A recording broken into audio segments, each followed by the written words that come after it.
The following program deals with a controversial subject. The theories expressed are not the only possible interpretation. The viewer is invited to make a judgment based on all available information.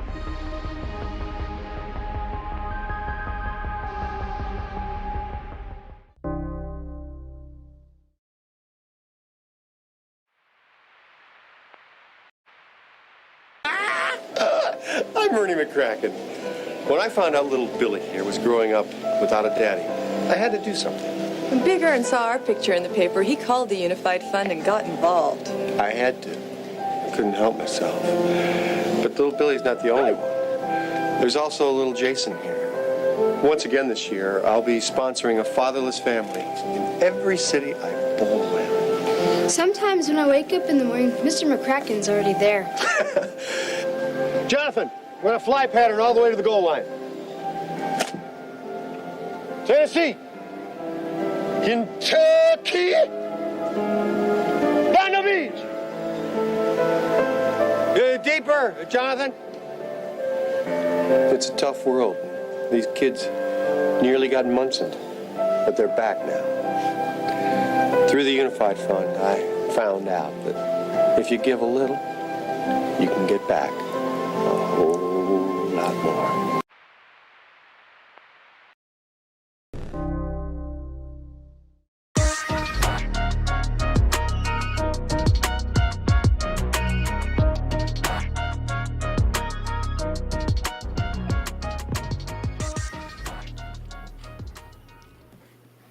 What's good, everybody? Welcome to Wednesday night. How you guys doing? Doing all right. Another Wednesday. Happy hump day. Boy, oh boy, it seems like they get closer and closer together, don't they? No kidding, man. Count by weeks by like Wednesdays and Saturdays. Yeah. You mean it's still not 2023? Jeez.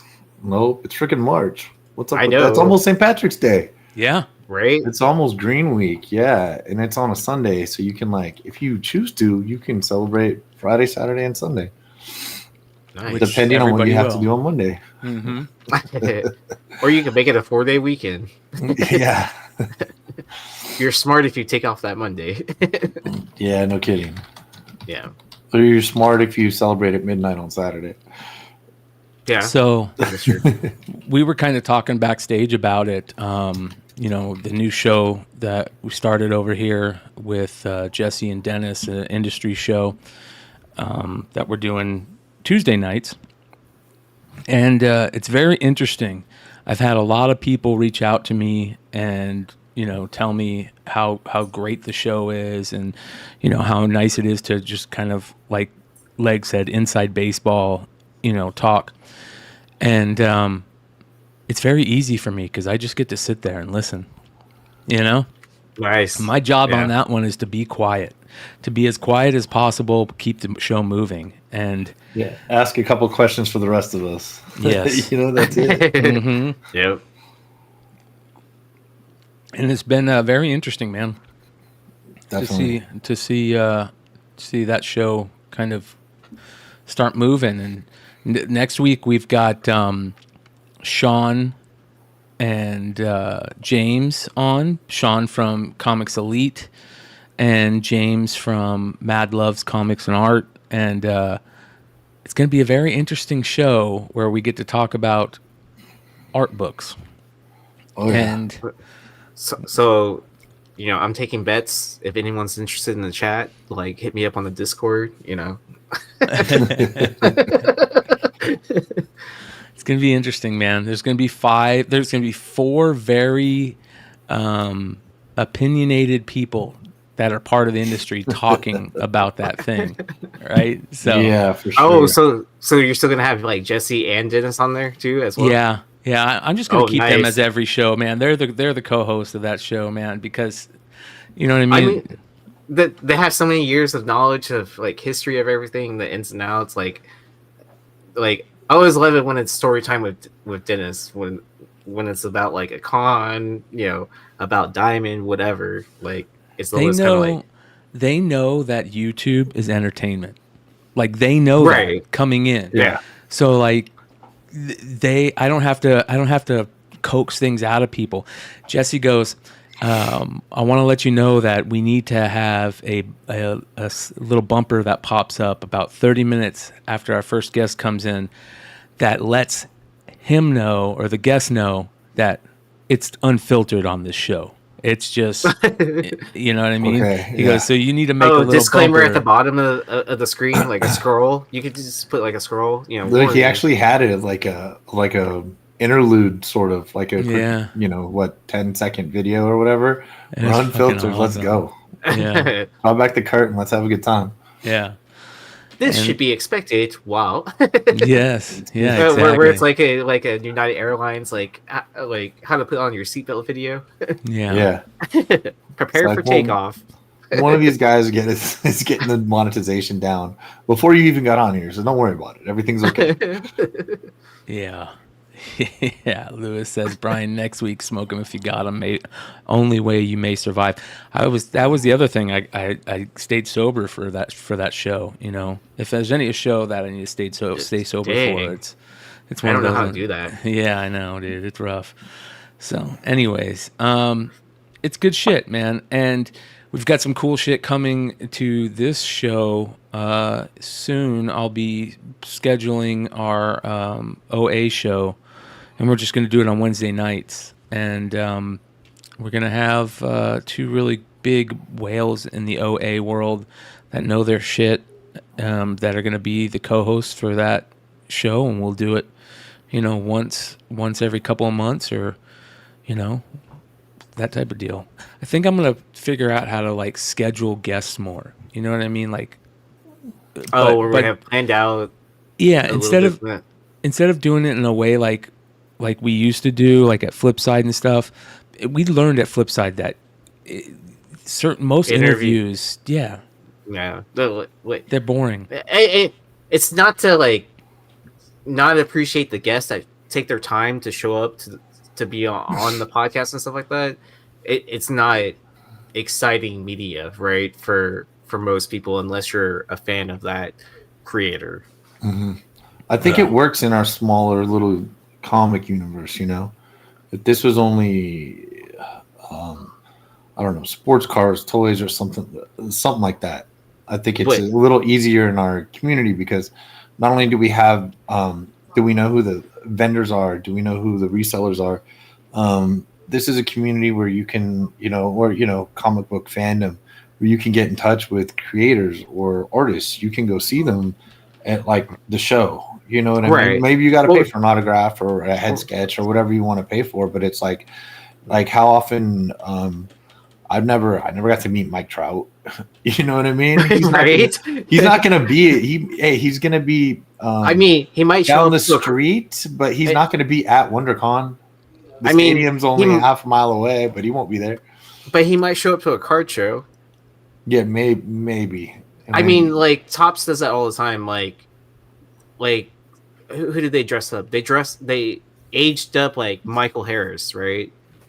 At an Atlanta card show, and then he went around shopping for his cards and asking what they thought of the player or whatever, and then only to reveal it's it's actually Michael Harris. Ha ha ha. Ha. Okay, but Shout out to AOA, man. Shout out to all our mods. We appreciate the hell out of you. You guys rule. One of the things that I brought up recently was the fact that we were talking about the whole thing. Hopefully Vinny will be on later soon. But me and Vinny were talking. Vinny called me and asked me about the whole thing that went down with Metropolis and Comic Connect and that whole Mr. Pink thing. Did you guys hear about that?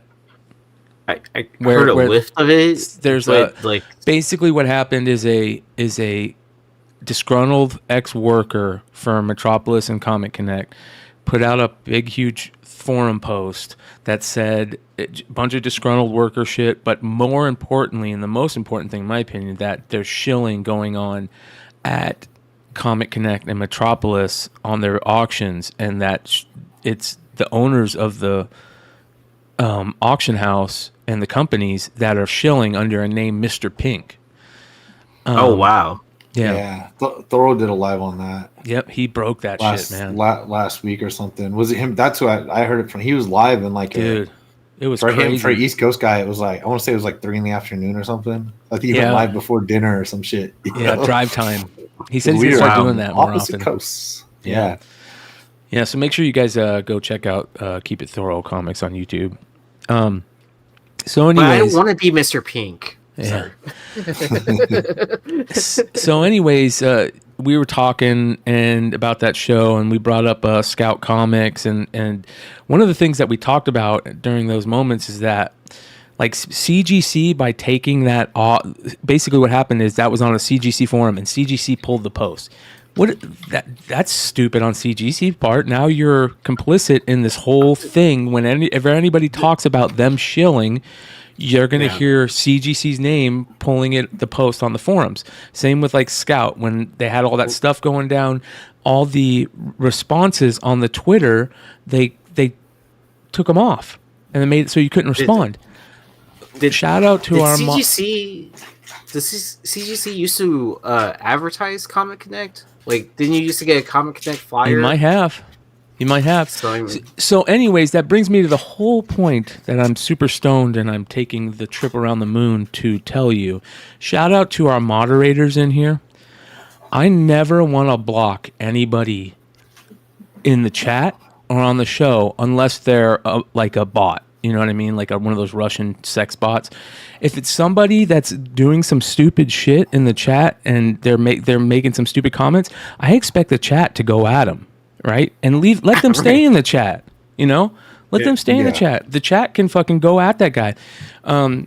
Same with us. That's why the chat's there. Listen, on the internet, you guys, the chats are supposed to, you know, be spicy. It's the reason it's there, and we will never block anybody over here, right? Like, fucking get out of here. Well, maybe just the porn bots, but just the porn bots. After I get to click the link. For sure. Unless they're really giving out free memberships, and but that's why I love our moderators over here, because our moderators are like, we've built a great group of moderators, and shout out to AOA for constantly just killing it. All right, there he is. There's our boy Vinny. What's up, brother? What's up? I think the guy. We'll say what up, Vinny. I think the guy sounded a little. You can, because we don't know who somebody is. You could still sound a little, maybe disgruntled or something like that. You know, there's ways to. You have to take some of it as a grain of salt, because some of it was. I mean, but you don't know completely which parts. Like, am I doubting the validity? No. But, you know, parts of it about, you know, he'd drink vodka at work. And I was like, hey. That's a angry worker shit. Like, hey, vodka, this is responsible. At least, like, he's not letting people smell his breath. Calories. Something like that. Yeah. You know, let it be. It's water. It's clear. Some of it was definitely personal. So there's that part. You know what I mean? But does it blow anybody's mind that somebody might do that or so bit or no? You know, kind of, it reminds me of what Dennis and Jesse were saying last night, and it's sort of the same vein about DCBS, if they're taking all the overstock of whatever's not sold, unlike whatever Diamond did. With Diamond would just sell off that overstock, you know. So something like that sort of reminds me of that, sort of people just trying to put themselves in the position to play that insider trading, insider baseball, give themselves an advantage, things like that. And where only people who pay attention to stuff like this are really going to know that. And only certain people is it going to bug, but the hurting the whatever 2000 comic book stores or something like that is really what hurts the most. Whether or not people know that, they should know that those stores should be able to get some back stock of unsold books and things like that. Everything shouldn't just go to DCBS. When DCBS, a lot of people use that for their orders instead of the stores. And a lot of people, I've got to drive to get to a real Wednesday stocking comic book store.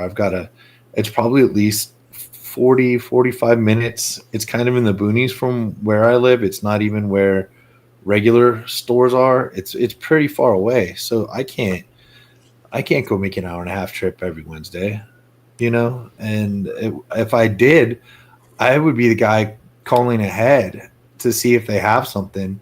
And considering the price of gas, and because when I bought my car that takes freaking premium, and it wasn't that bad when I bought it, what am I gonna am I gonna pay $30 in gas to pick up a book that I want to read that day? I just get it as I can get it, or I try to grab online, and that's just I can't help that. I can't help that. So it's a good service for some people that can't get to places, but geez, man, to have to hurt the actual stores, that's still going to be hopefully our lifeblood of community. But I'm always the guy that, hey, everybody get out, keep going to the movies, keep doing things, man. Let's keep the world going.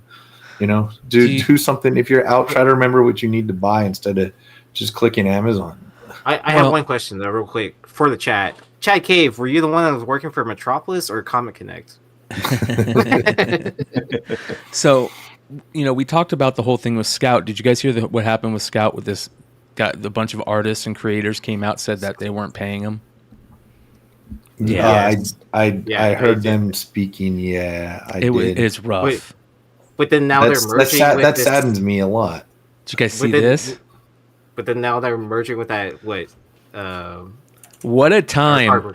I mean, dude, wow. James has got to be like, why couldn't this been 2 weeks later? You know what I mean? Why couldn't this come out 2 weeks later? Why did it have to come out days before I'm getting ready to merge with another company and create a whole new version of Scout?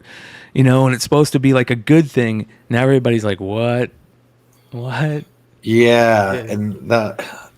So does that mean he can't pay his bills? I don't know. I get what I think it was Dennis was saying also about, Jesse also about whether or not things are optioned, and he says, what are the readers in his store? He wants to sell them a good book. What the hell does he care if they're optioned? Just because there's going to be a dry run on issue number 1, like that's not doing anything except making you money that week, making the retailer money when they're trying to get people. And with the model that Emmett went into of being repeat customers and being subscription people, that's where you're going to get a lot of money. We all know that, as far as, okay, we don't have cable, we can pay for Netflix. Well, now everything is pretty much a la carte. I don't know too many people under age 50 that still have DirecTV, and maybe but that's around here in a DVR, and that was sort of an easier way to watch things, I think, in some ways. But yeah, subscriptions where it's at, man. So if you can't entice the comic stores to do that, what are they really going to care if they're going to get an issue before it's optioned? Because it's not Walking Dead where they're going to have a Michonne in issue number 19 or something like that. We'll never see that again. Yeah. Well, I doubt. Until the deluxe version comes out. Yeah. Here, that happens with Scout, and then the same day, this launches. The Addiction launches, exclusives featuring Art Germ, David Mack, and more. Created by Vincent Zerzolo, the owner of Metropolis, and David Quinn. Vincent is one of the guys named as could be being Mr. Pink. And then this comes out 2-3 days. Like, they chose, both of them had these big announcements coming out. And like in the same 24-hour period, this crap comes out about them. It's like, holy cow, man. Or did they push up these announcements to, hey, look over here, I'm doing this instead? What is this supposed to be? Did you guys see anything about this? Mm-mm. It's some Art Germ thing. Let's see here. In the wake of after selling over 10,000 copies of the Addiction premiere at NYCC last October, Zerzolo and Quinn have now unveiled exclusive collector editions of their comic book series. So it's a comic book series they're doing. These special editions, which include foil, embossed, UV variant, blah, blah, blah, are available through the online store. Well, there you go. Everybody's getting in on the money wagon that is variants. Get in it. Get it. It is what it is. Yeah. Well, I like seeing David Mack do more covers, but I like seeing both of them do more covers. So yeah, I good agree. point. Good point. Yeah. Yeah. You know, it was funny. I was telling, we're talking about 2,000 comic shops. How many sports card shops do you think there are in the country? I don't know. Do you think there's more than comic shops? I would assume double. I feel like there's not. But then again, I'm going by my own bias. But I'll look for both in areas. I feel like more things pop up on Google or Yelp, which is I don't know if there's something better I should be using. How much? Under 2,000. 1,842, according to something online. It says there are 1,842 sports card stores in the United States. So about the same. Yeah. Wow. Okay. It says, I mean, okay, but the so pockets are now way this is deeper current. in this This is script. current. It says 2,043. 504 have email addresses. 1,800 of them have phone numbers, and 13 of them have websites. So, Wow. yeah, that's pretty damn interesting right there, man. I don't know how true this is. You know what I mean? I don't know, like you said, if it's keeping track. You have to have the will and the way and the know-how to open any of those stores, and probably some back product that you can do. Well, You know, I was telling Vinny that, so in the card world, I think that the best way to explain this to comic people is in the card world, the best person that I can kind of like say is like this person in our world is Comic Tom. This is like the Comic Tom of the sports card world, Jeff Wilson, right? Right? That's kind of what he is. You know, he's not like, it doesn't seem like a really bad guy. You know what I mean? So like, Right. He's done some things that can be construed as kind of cheesy. But he's a big online presence. He's a big presence in his little area. But wouldn't he be like? But he would also be a little bit of like Nick from Key Collector. Yes. Because of writing the sports investor. It's a like mix it's of like them. if Tom. Yeah. It's like a merge of both of them together Yes. in one person. Yeah. isn't that the same thing then? I mean, but he has like the online presence, Jeff Wilson or whatever, right? Okay. So Jeff Wilson started a shop in Atlanta. Look how big this fucking place is, man. This is... It's particular. Watch this. Change the hobby. And you're going to be able to visit the shop every day, no matter where you are in the world. You want to see this? Let's go. So why am I doing this? Because the hobby has... I just want to see your shop, bro. I don't want to know why.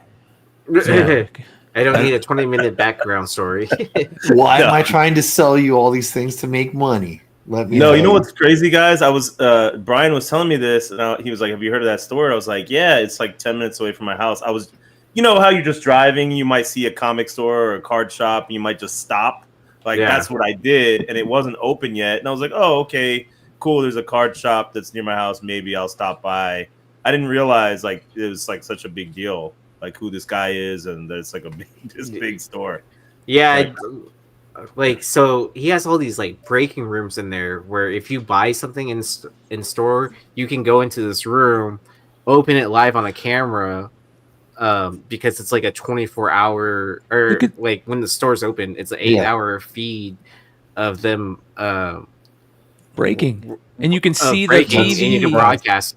That's Yeah. supremely smart. That is, dude. yeah. Wait. That's just like Mom, buy me a blaster. And then wait in line. Yep. You know, Well, maybe I get three different famous. rooms. You have 3 different rooms to go through it, right? Yeah, and when you don't have a presence, you know, Yeah, if you don't have online presence, which is 99.9% of everybody. Or maybe if you do have an online presence and you want to expand your audience too to like whoever is following. You know what he Jeff should Wilson. do? He should allow those kids to buy that blaster, and if it's okay with their parents, go sit in on the break. You know? Yeah. No, I think that's probably a little That what they crazy. do? I don't know if they let them sit in. They don't have the kids break their own. They should. That's what they should do. They should have the kids break their own. That's the impression I was getting. Yeah, that's what they should do. I don't know if that's true though. Like, I mean, like sports card radio kind of covers a lot of this too. Of like, I guess the hobby's attitude towards it.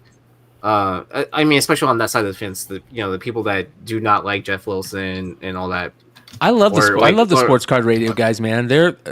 I think of a lot of them were kind of like got the same idea. You don't just because you're joking, you're cracking jokes and stuff. That doesn't mean you hate the person. You know what I mean? Right. Exactly. Yeah. Okay, so this guy's just the Chuck Rosansky then. Is that dude? $3 million card shop he's opening right now. That's wild, man. It's open now. Yeah.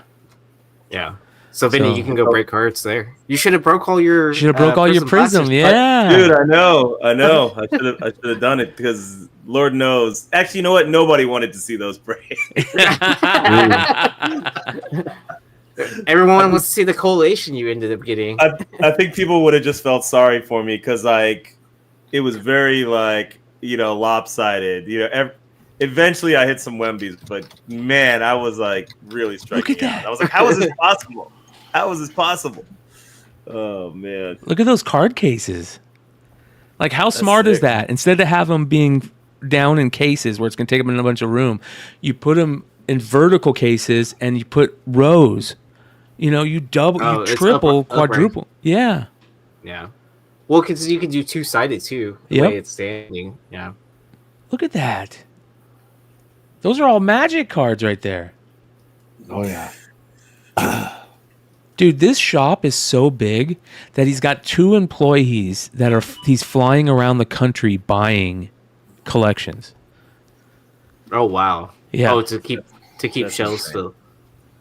Yep. Oh man, what a great job though. Those 2 guys right there, he's paying them to fly around the country to buy collections. Jesus, dude. See, and then there's their podcast, his podcast room, and it's like a fish tank, It's got the glass walls.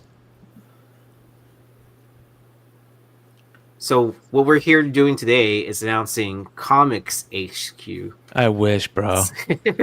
I wish. That's what I'm trying to do at Jesse's, man. It's hard, though. You know why it's hard to do it at a shop that's already a shop and it's been there for a while? Because the area that you want to build this in a shop that's been there a while is full of shit that they've had because of business for years. Shelving units, point of sale advertising things, boxes of trade paperbacks and comics, It's like, and I got to figure out how to get rid of all that shit. And it's impossible. I mean, Torpedo's got quality display stuff. I haven't been to a store with as many high dollar stuff in slabs that you can go see in public. Like they've got the vault with the crazy shit, and then they've got a wall with slabs that is, I don't know, there's probably at least a couple hundred in there. And then they've got another in the vintage area. There's a wall there of vintage books that most of them, they're not slabbed. And then everything there, I mean, it looks pretty. Everything's got everything's in Mylight. And then any of the decent stuff, not necessarily all the back issues from bins and stuff like that. But at the prices, they're 2,730 for double. They're not double the price or anything like that, but it just it just depends. But everything looks good in there. Kind of like looking at books at a con. Like if you a book in a Mylight at a con with that con light, like everything looks like it's 9.8. So I want to show you that this is the shop. Those my lights are like so deceptive. Yeah, dude. pen light, dude. I'm going pen light and phone light. That's I'm going like that. I'm that annoying dude. It's like I might grade your books. This is a shop in Phoenix that I took Dino to. I was like, dude, you got to see this shop. This is one of the best looking shops I've seen. The way it's set up. It's called Dreadnought in Phoenix, and I haven't seen this video, so I'm going to see if they show what I'm talking about. But it's huge. They've bought out a bunch of stuff. But I want to show you where they put all their wall books and stuff, and how all their wall books look. This is fucking unbelievable. This is Where is that off? Like the north on the like the 17. Yep, you got it. North on the 17. Like I went there. Has it been there for a minute? I think I was there like legit like 10 years ago. Yeah, it's been there for about that long. A bunch of Thor God of This Thunder. isn't it. What I'm waiting for them to like show the part of the store that I'm trying to think of. Yeah, this isn't it. Hold on. This store, dude, is fucking badass. Is this it? They used to have an airsoft place in it, but they did these racks where they stack the books, and it's fucking genius, dude. I'm surprised they don't have video of it, but let me see if I can show you here. See right here, see these? It's exactly what it is. They're these walls that you can move, and on both sides are books. And you can grab the books and pull them off. And they have just like 4 rows of these that you can walk in and out of. And you move these big like walls, and they float on air, right? So they're really easy to move. Dude, it is so badass that they built it themselves. They're like, construction guys. So that was one of the coolest things I remember seeing, being like, I've never seen that anywhere. And they're huge. They're massive.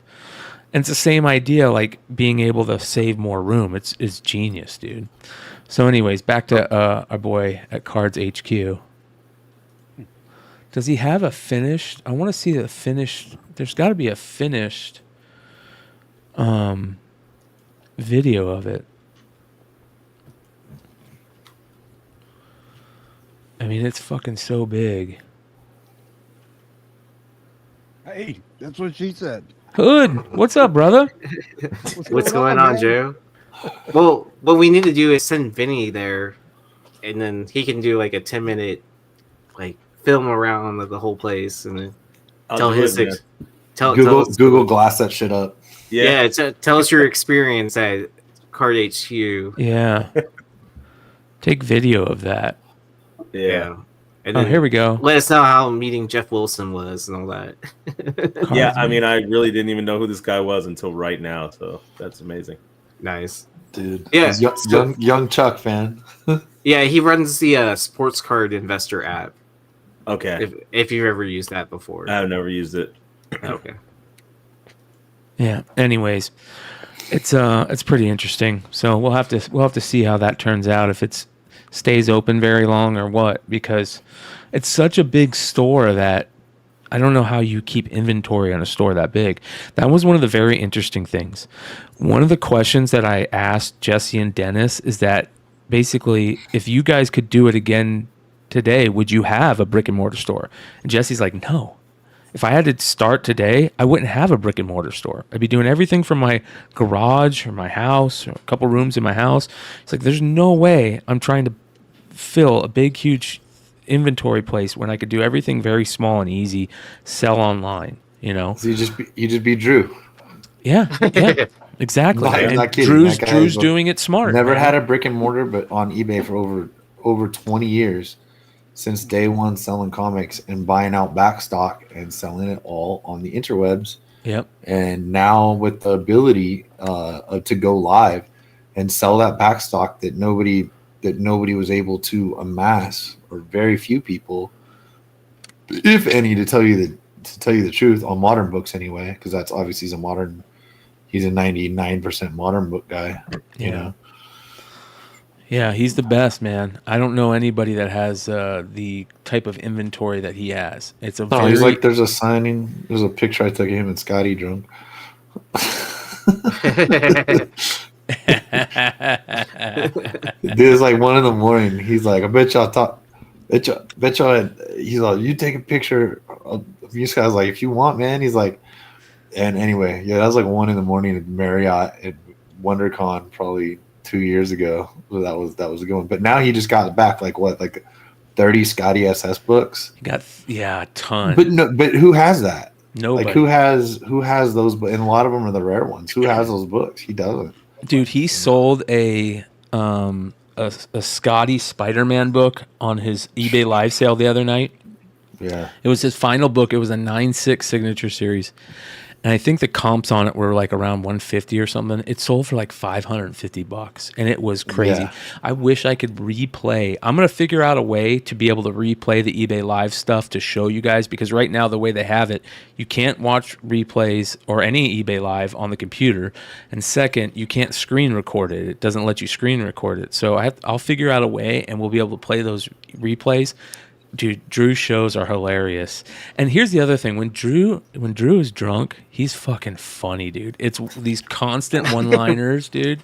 We were in a car in San Diego. I think we were either leaving or going to the Bad Idea event.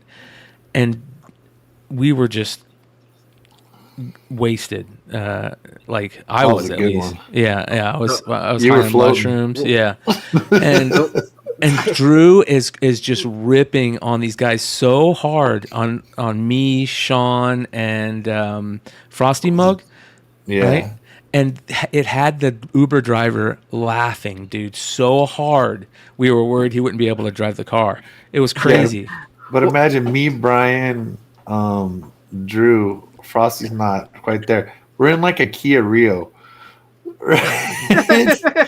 Like there's just no way we fit in this thing. It was how does that work? I grabbed front seat as fast as possible. I don't know. Yeah, not that well, dude. Yeah. Because I remember the year that Leg, you and Drew were at Baltimore, mm-hmm. and then I was with Drew and we were walking to I think like Hooters to meet you for lunch or whatever. Yeah. And then I was on such a big cloud that entire weekend. Like, even though it's like down the street from the convention center, somehow we overpassed it. We passed it. Like we went too far down. I remember that. On the dock. Yeah. Yeah. It's we have the good ones at cons, and we got one coming up here in 3 weeks. So. But I don't know if it was also coming back. Yeah, I don't know if it was also because he was like probably a little wasted. I'm contemplating going to Baltimore, man. It's fun. It's fun vacation. Oh, Baltimore? Yeah, Baltimore's always a good time. I wasn't thinking about it for a while, but then an opportunity presented itself, and I'm seriously thinking about it. We'll see how it plays out. I was here. I'd like to go. I don't know if I can plan it or not, but I'd like to go if I can. It's like because I went like I don't know, at least 6 years in a row. I'd stay at the same shitty place. I'd get used to it. It's not much of a walk. Have my crab cakes at Peter's Poorhouse, right? Tell everybody to meet up across the street at the Pratt Street, and just keep it going, man. One of the times set up for a meetup for like 30 or 40 people, and they gave us the whole upstairs. It was it's always such a good time, man.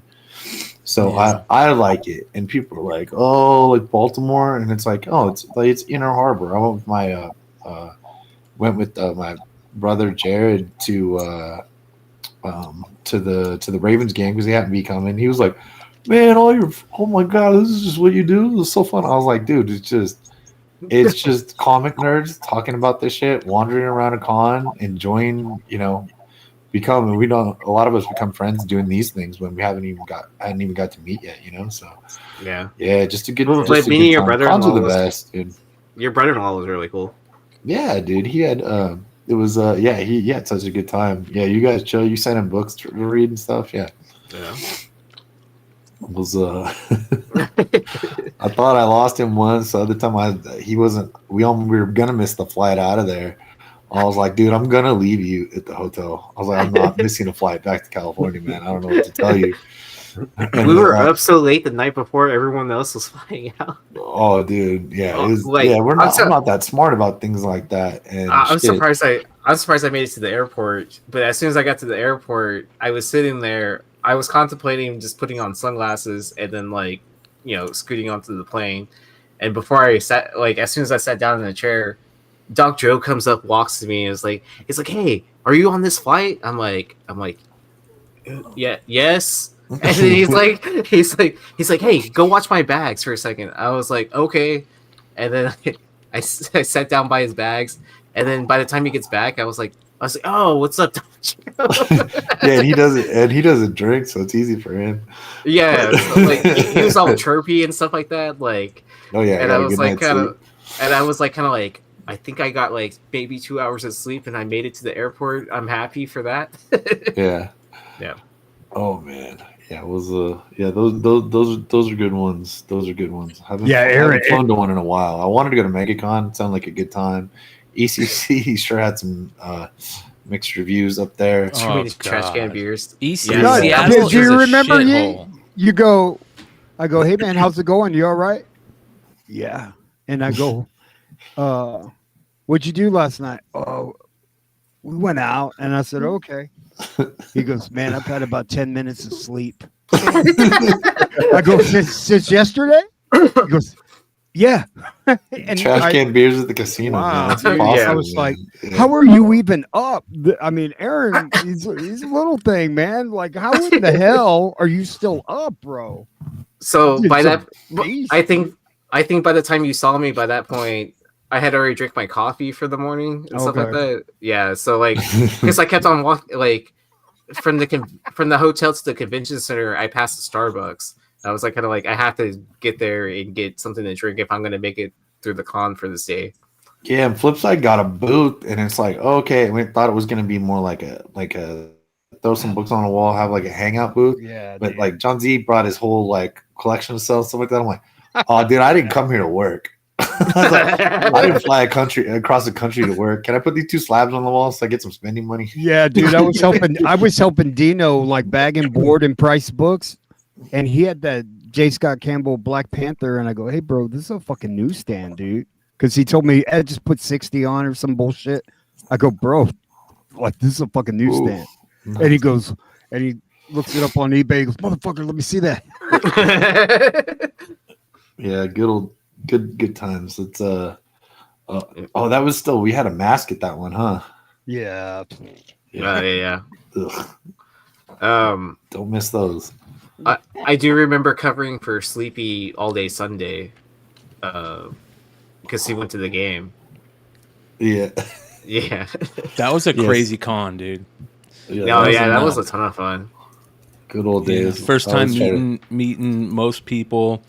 First time being on the East Coast for me.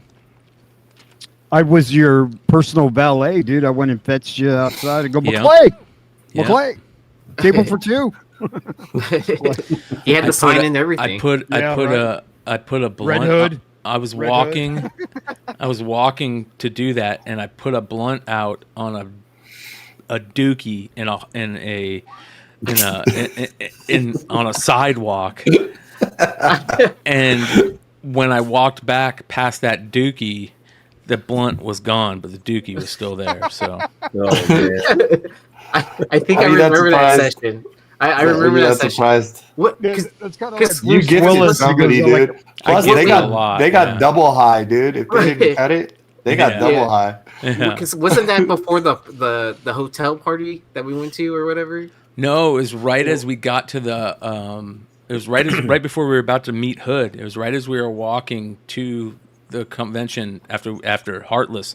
Heartless picked me and Bill up. Was it Bill? Is it Bill? Flanagan or whatever. Flanagan, yeah. He's a good dude. He was cool to me. Yeah, he's really good dude. He's got his. I always see his daughters playing for the not Puerto Rico, Philippines national team. I think is that what it is. It's one of those national teams.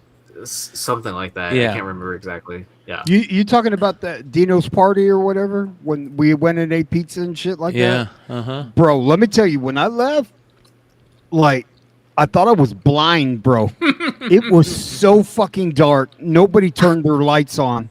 I was crawling on the street to, I was like, what the fuck? And then I saw some guy. He goes, "Hey, you all right?" And I go, "Shit, where the fuck is my hotel, dude? I can't even see anything." He goes, "Yeah, it's dark." And I go, "Well, is it supposed to be this dark?" "It's always this dark." And I was like, fuck. So how do I get back to my hotel? The dude, "If you hold my hand, we can get you back." I was like, dude, are you serious, dude? It was like, bro, I think there's some crime in Baltimore, bro. Because, like, Nah. like they made sure, like, the power company, no light. Is there a power outage? So Nah. James was walking with Sean's brother-in-law, and they were walking down the street, and Sean's brother-in-law asked for directions from a group of kids standing on a stoop. Oh yeah, I remember this. And the kid's like, "Yeah, just go down the street or something." And Sean's brother-in-law is like, "Okay." And he walks away, and the kid goes, "That'll be $20." And next thing you know, like, they had to work themselves out of a huge fucking fight. But every corner, it was like that, dude. It was like, fuck, man. But just around the con, perfect. Hey, did I tell you what I picked up, Brian? Check this book out, dude. Ooh, that is nice, dude. Old School War. What year is that? 1944. Wow.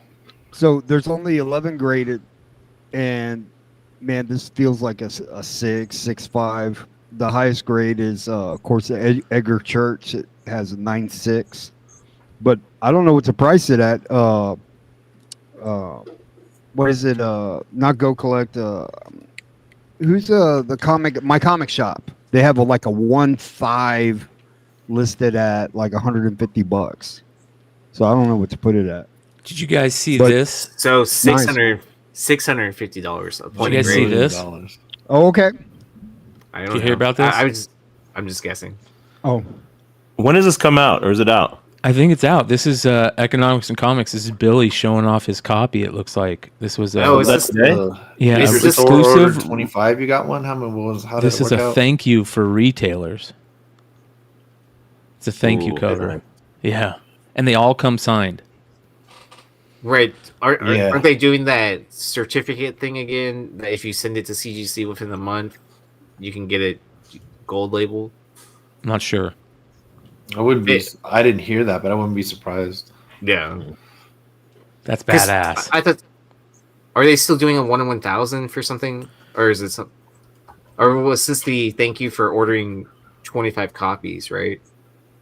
Where it's like one per. Hey Billy, let us know what are the exact requirements of this thing. This thing's fucking amazing, dude. Like, it looks really good. It's a really good piece of art. I mean, if you really want to pick at it, you could pick at it, but it's a cool cover. McFarlane. Is this I'm all the over issue that. they start doing the art contest stuff too? No, they haven't Oh, even okay. announced the winners of that. He's gonna pick extra winners. 5. He said he's thinking about 5 per instead of 1, because there's so many good books. Yeah. Yeah. At least there's that. That's pretty cool. Yeah. That could be the next up and coming artist. Yep. Let's go over the new comic book really quick, and we'll talk about some of the books that some of us were able to read, and maybe if you guys read anything that none of us, the rest of us. I did. I read a comic book, dude. Perfect. I know how to read. It is a comic book show. No, let me tell you, this book right here, Brian. This book is badass. Hold on. Let me get this. All right. See What the is it? Godfather cover? Torpedo, 1972. So I was curious. I was like, what is this? Are they making a a prequel to The Godfather? You know what? So it's kind of crazy, man. Like, well, I don't want to tell you. Oh, let's see if we find it. Did it come out today? No, but the story's tight, and it's about a writer who is trying to solve a crime, and he meets up with this mob boss, and he leads Eduardo him down a Rizzo path. art. Wow. Yeah, dude. I'm a huge Rizzo fan, dude. Eduardo Rizzo's Batman is amazing. All right, so Billy says 1 per store, must order 25 copies, nothing about cert for CGC. So there you go. Yeah, that's what I'd heard. It was 25. So I had people asking me. Some people think I'm a retailer. Well, I mean, I am technically, but like I don't. Yeah. Oh, it's because you have access to so many people with diamond accounts, probably. Probably, or whatever the count it is now. But yeah. Yeah. But probably. Look at all your spawns. Are you gonna have number 350? I was like, bro, how come I have like 1 through 150 online? You think I'm gonna have number 350? But that's okay. A lot of the what if variants for the alien thing, which is interesting that they're doing the what if with that. We talked about that, but look, Granov, Scon. I picked up the Scotty Young. Where's the Scotty Young? Oh yeah, I like that Scotty Young. Yeah, that's good. That's really good. I bought his Spider Punks, but they're not even close to like shipping, and the book's already out. That sucks. And they're not cheap. No, they're not.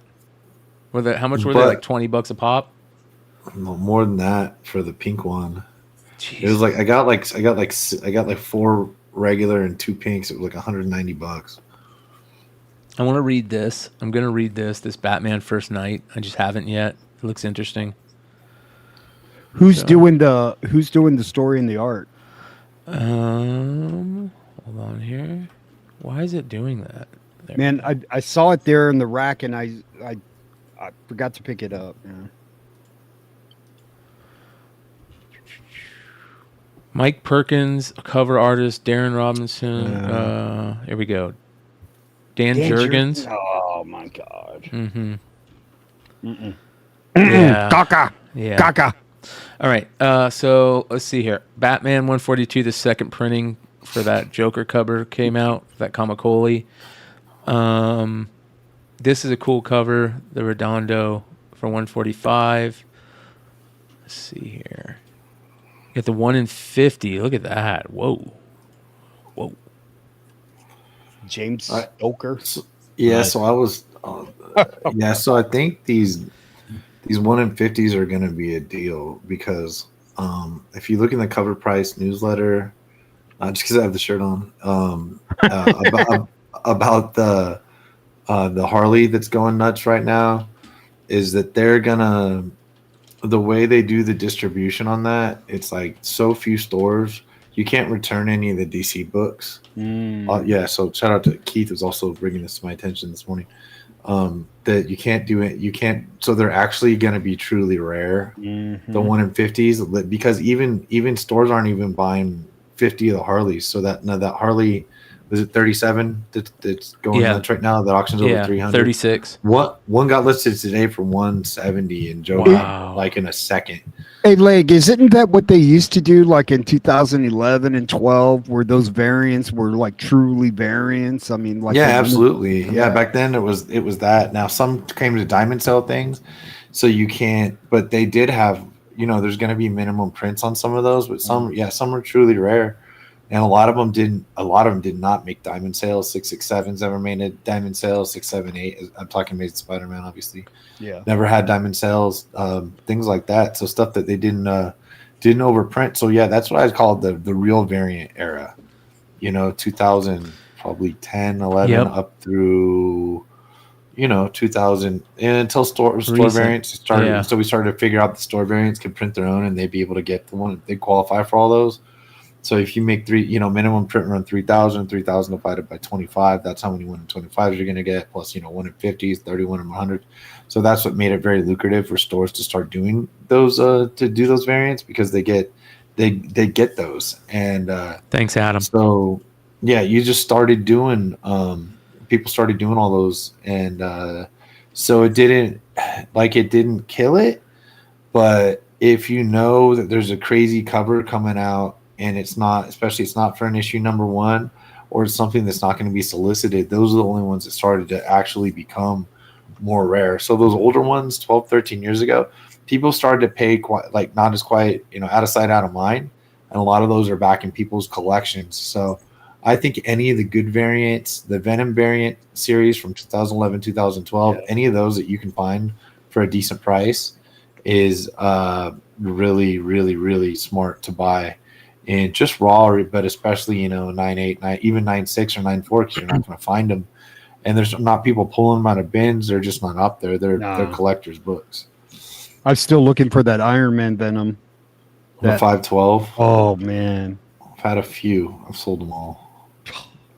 I got a 9.8 for like 1,100 at Baltimore, one of my first Baltimore trips, and did well on it. But yeah, that one did actually get a diamond sale, but that probably added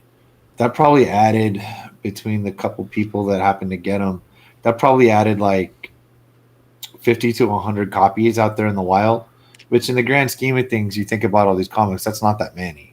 Yeah. So that's a ghost, a fucking ghost. Yeah, absolutely. Gorgeous book. Yeah. And I think it's just badass, period. Not just because it's rare. Look at that. Yeah, because I've never seen the background. Like Iron Man Venom be like drawn like that, dude. It's crazy. Yeah, that one just happened to be really good. The Invincible Iron Man 512. This is Souza Micah, dude. She's killing it, bro. Oh, dope. Yeah, she's back killing it. She had that Poison Ivy was just insane. Yeah, she's next level, bro. Look at this. Yep. Vinny, you haven't seen these yet. Hold on. Mama. You're gonna trip. Look at this Harley Quinn that just got on FOC. Oh fuck. That's bro. crazy. I ordered 20 copies, bro. Damn. Yeah. Why not hit up when I need a copy? So that's cover B.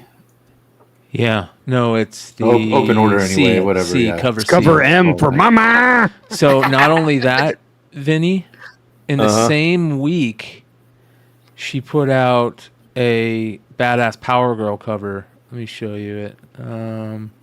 Comics. Power Girl. Where's the Power Girl stuff? Was it Power Girl that it was in? I think it was Power Girl, right? The new Power Girl's pretty. The awesome. Panosian is in the new Power Girl. I think there's a space in Power and Girl. Yeah.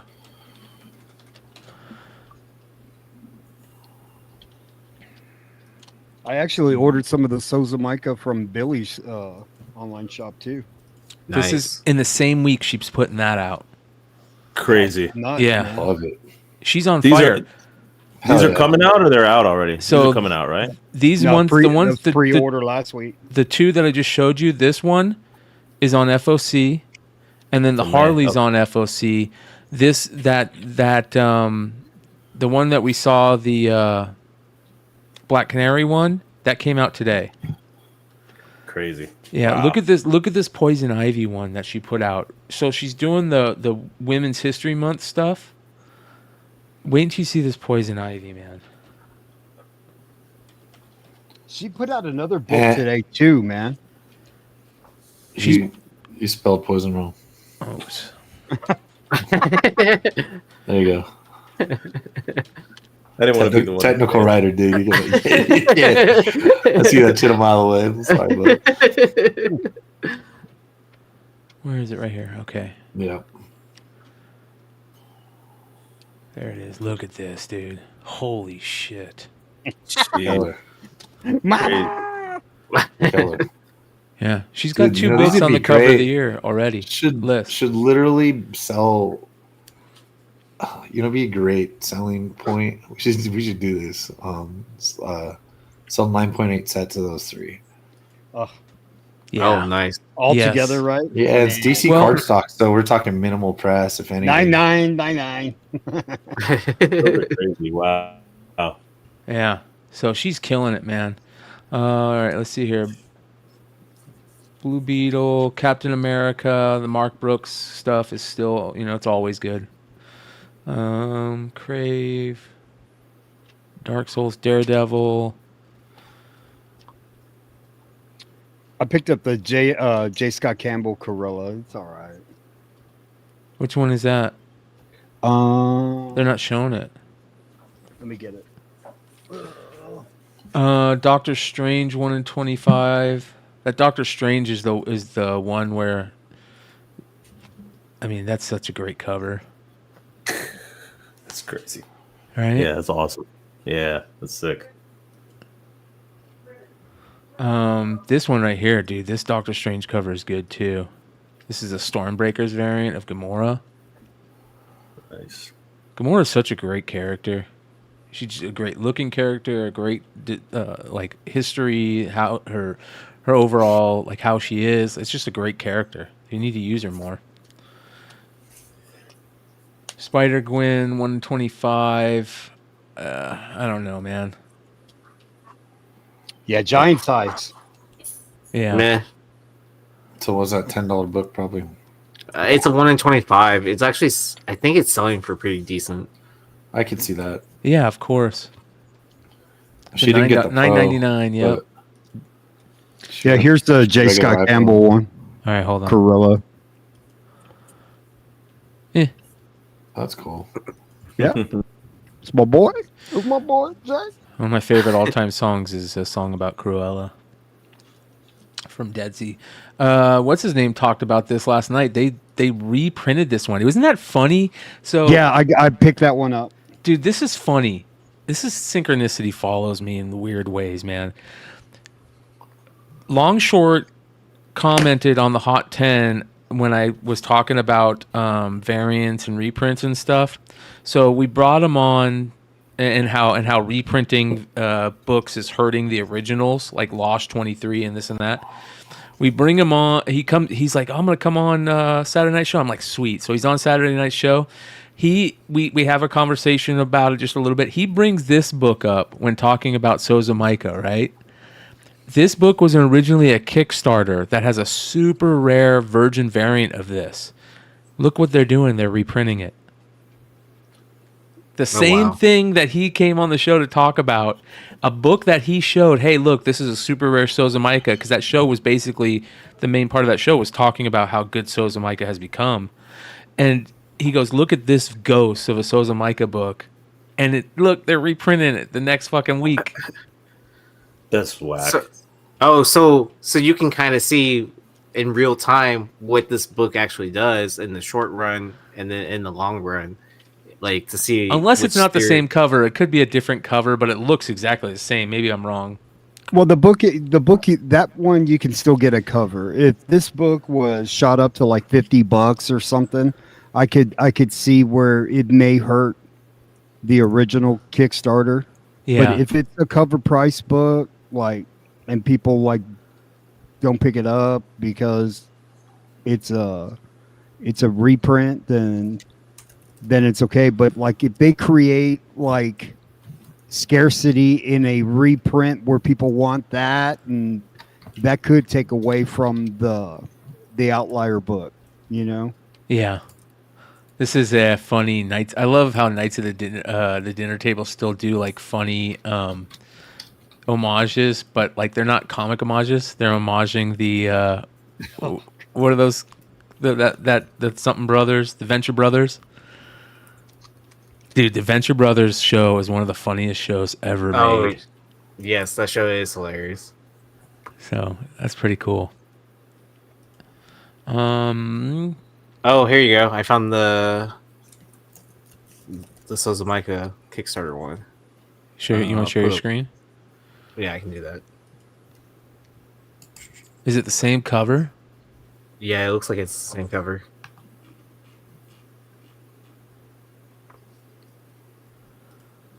Same fucking cover. Look at that. See, that one actually looks better, you know? Hold on. Is it just me, or is this just not a great Sozomaika cover? I don't know. It's not, because it was early on. I think it was really early on, and when she was drawing, so they're reprinting it. Like, I mean, look how they look the same. Yeah, it's a 2022 Kickstarter. Hey, look this at is when that. she first started using Photoshop.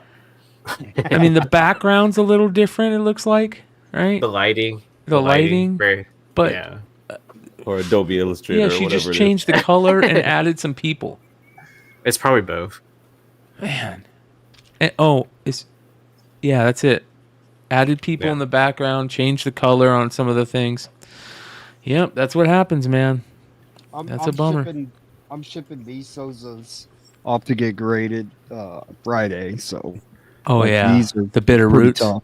Yeah, these I are think pretty tough. Yeah, you talked about those. Those are awesome right there, man. All right. Godzilla's got a good cover. But it's just a regular cover, it looks like. Gunslinger, some Dynamite books. I thought it was pretty cool how Nick finally... I asked him last night on the show, I go, why do you do these weird ratio number variants? Like a 1 in 11, a 1 in 7. And, dude, his answer for it was awesome. He's like, it gives stores that want to buy like 10 books or 11 books to get ratios that they're not going to get, because they might not be able to buy 25, but they can buy, if they buy, like 11, then they have three other variants, 3 other incentives. Yeah. So he said it was all to do for the shops. I thought that was cool, man. Miss Marvel, you got the 1 in 100 Lobos variant for that, which I don't know. You guys tell me. It's okay, I guess. It looks good, but her face, I don't know. Yeah. I know there's something off about it. It's like the proportion of her body or something like that. Yeah, and then like the hands like should have either gone like way oversized or not this weird like man size hands, right? Huh. It's a 1 in 100 on that. The 1 in 50 is a Derek Chew. That's good. I like that one. Are they aging up Miss Marvel in this? Yeah, no, they aged up Miss Marvel for Twilight, Avengers Twilight. I don't think for this. Oh, okay. Yeah. All right. Next, we've got Night People. I'm probably gonna miss something because I really want to. Oh, look at this! Holy cow! Look at that Nakayama cover for Poison Ivy. Jeez, that's good. Asking y'all shall receive like improved. Yeah, improved Nakayama. This is the one. So this comes out this week too, Vinny. Awesome, nice. Here's the 1 in 25. It's a Tula Lotte. That's not terrible. No, it's pretty cool. And then the 1 in 50 is the Nakayama Virgin. I know what I would eat before I stared at that cover. I like this one too. All right. Next, Ranger Academy, Sensational She-Hulk. It's got that gorgeous Mark Brooks headshot. It's so good. Sentry, number 4. There's the Spawn book. Humberto Ramos, 1 in 100. Virgin variant for Spectacular Spider-Man, number 1. Here's the Nakayama. Do you see the Nakayama for this?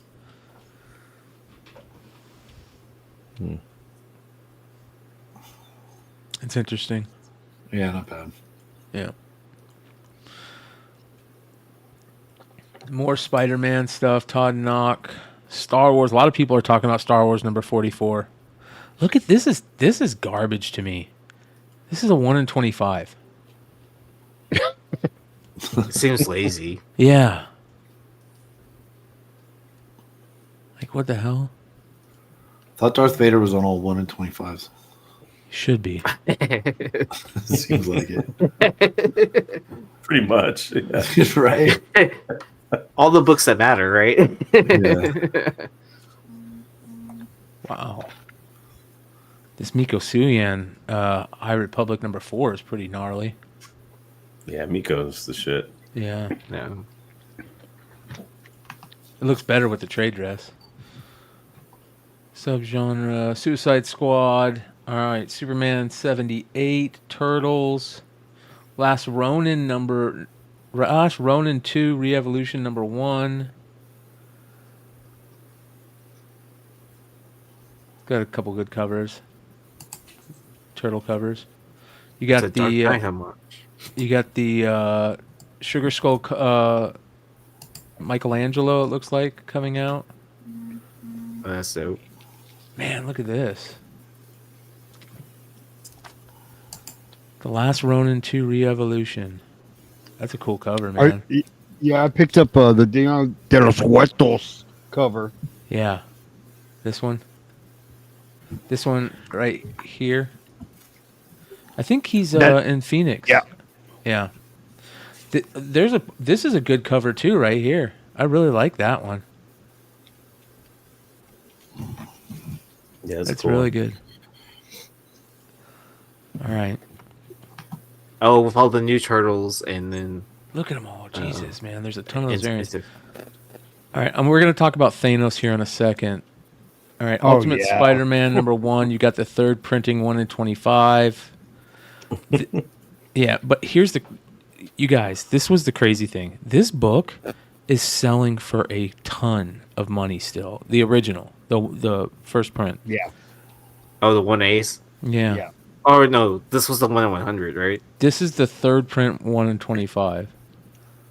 But is But it it also was. the 1 in 100? For, No, this is for issue 1.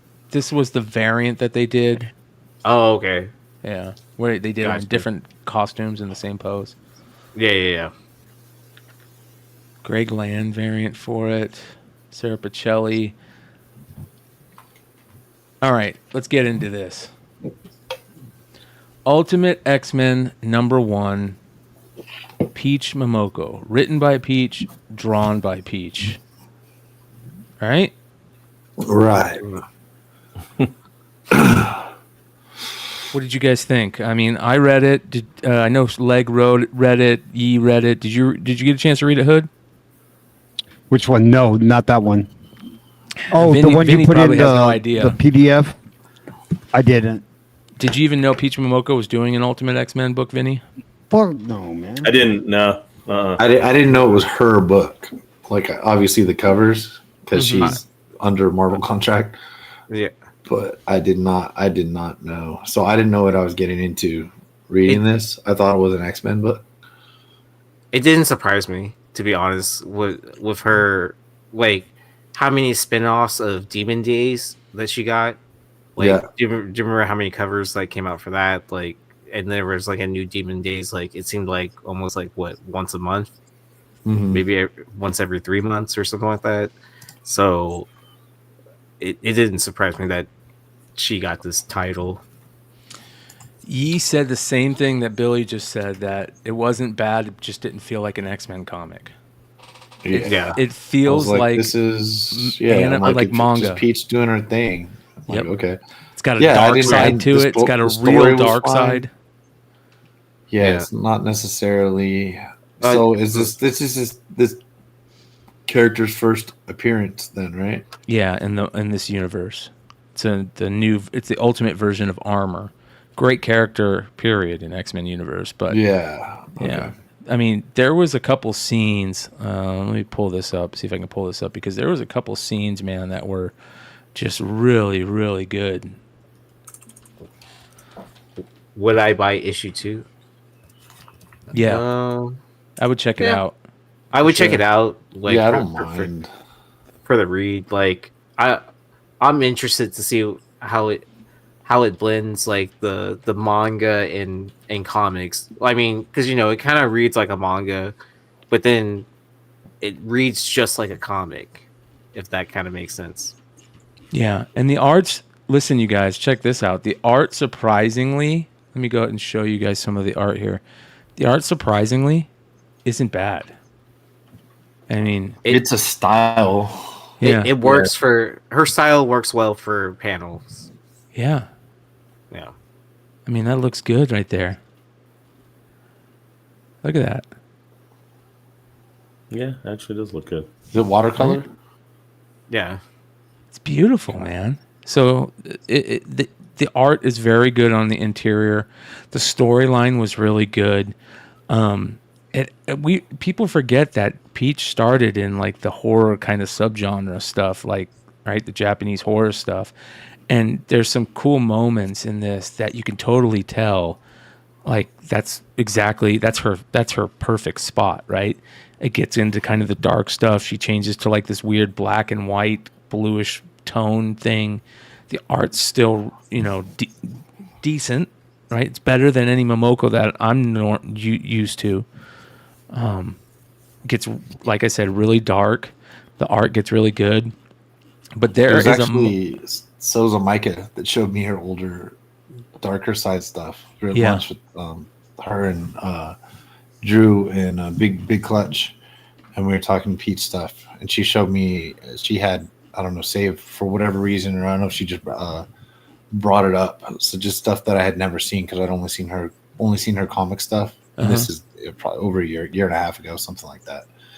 And so I was like, oh, okay. So she was, So's Mike is actually a big fan. I like how the armor is like a samurai. No. And if you know the armor and the normal X-Men stuff, it doesn't look like a samurai. I think that's dope. Yeah. Jesus. So really, really dark. This scene right here was so cool when it happened. That right there. That was a cool moment. And then the ending blew me away, dude. You know what I mean? It was a good book. So I would suggest it leaves you on the edge waiting to see what happens next. Yeah.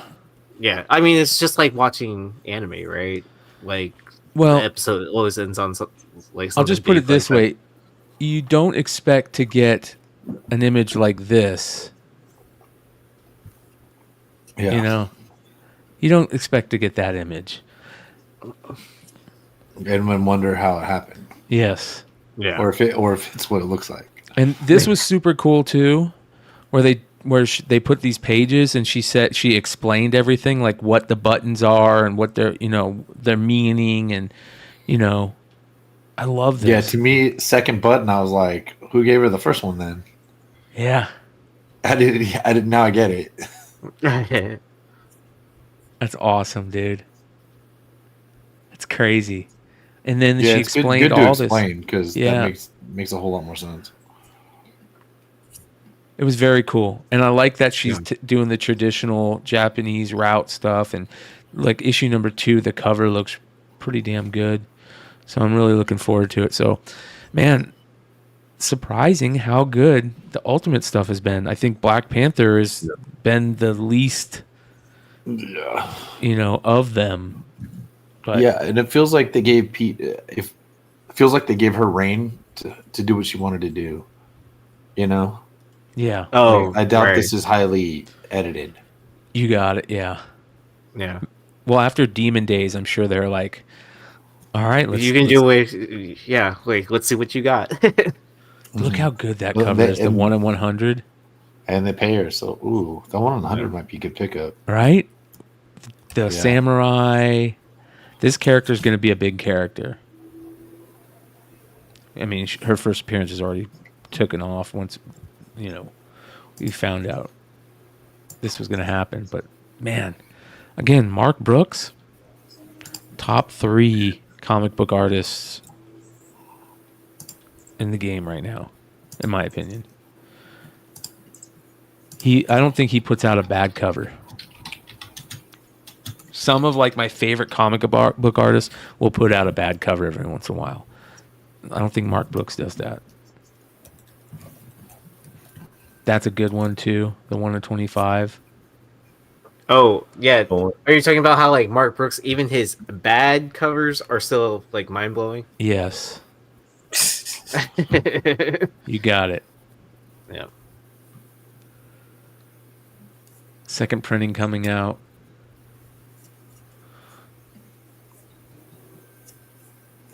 That's and Billy cover. Sold out of that Poison Ivy Souls of Micah. God damn it.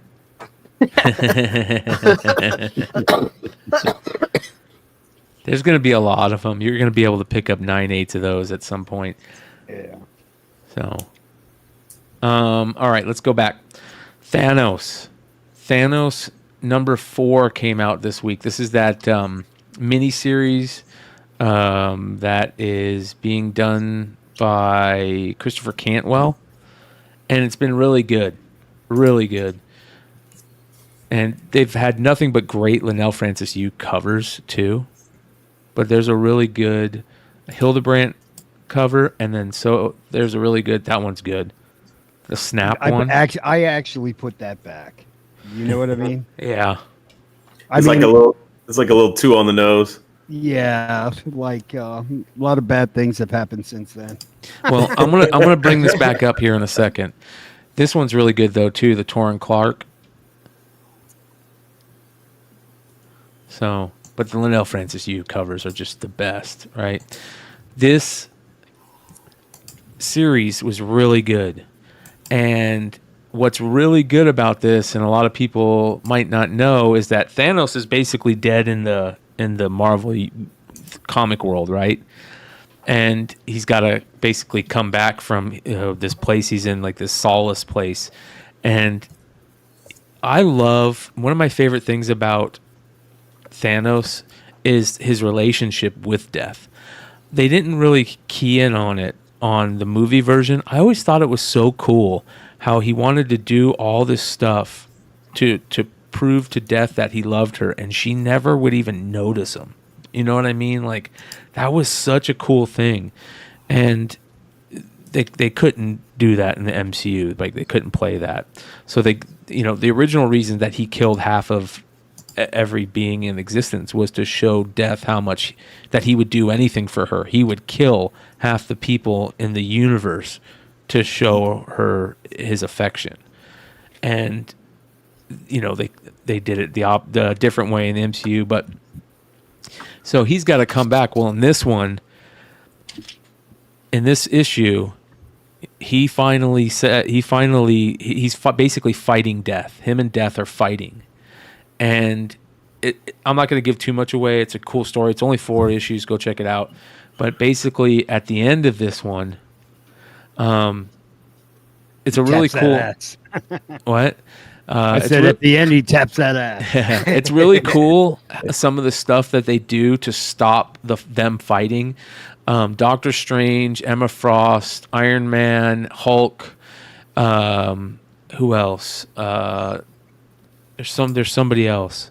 Are trying to stop Death and Thanos from fighting, and it's just a really cool thing. The things that they try to do to stop it is really cool. But at the very end of this issue, Thanos basically puts Death into a Infinity Stone. And I think it's a new Infinity Stone. The black one? Yep. And he comes back. He's coming back to the MCU. And I don't know if he's taking over the role of Death. It kind of felt that way. The way he said it. Now, see, that would be an interesting play. Now Right? I know what Billy means about, like, it could have legs. Yeah. Yeah, this is a really good story. So, it says here, Thanos grapples with death in a recent miniseries by Christopher Cantwell. A miniseries explores a metaphysical turn in Thanos' unresolved issues. A conclusive battle looms as Thanos is teased to end everything soon. And that's going to be coming out next year. Thanos will return summer of 2024. So, very, very cool shit. I fucking love Thanos. He's one of my all-time, like, he's up there with the Watcher for me in Marvel Universe, just because I'm such a cosmic dork for Marvel. But the reason why I bring this up is because we see this type of thing, like Marvel does this a lot, where they'll kind of foreshadow stuff in the comic before it comes to the MCU. And there's been this rumor going around for months now that they're thinking about resetting the Snap, and because it put them into a corner with a lot of stuff. Yeah. And if they do that, I think it will be awesome, because I want Thanos to come back. I want there to always be a Thanos out there that's licking his wounds and is going to come back and fight again. You know what I mean? I don't want there not to be a Thanos, a bad guy like Thanos out there that they continue to write these great stories about. They need to do, cosmic stories with Thanos and Silver Surfer and Adam Warlock and, Gamora. Those are great fucking stories, and there's so many of them. And new ones that could be made for the MCU that would be great.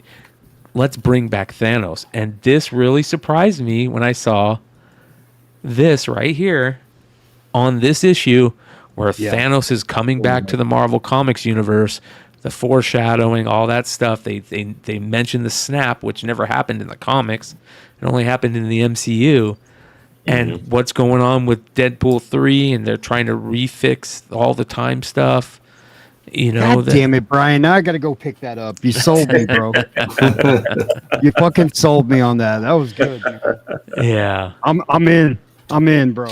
I don't know. We'll see. It's a long shot. It's a very, very long shot, but I just hope that they quit. These big production companies, if you're going to do the comic stories and the comic characters, you don't have to kill the bad guy. You don't.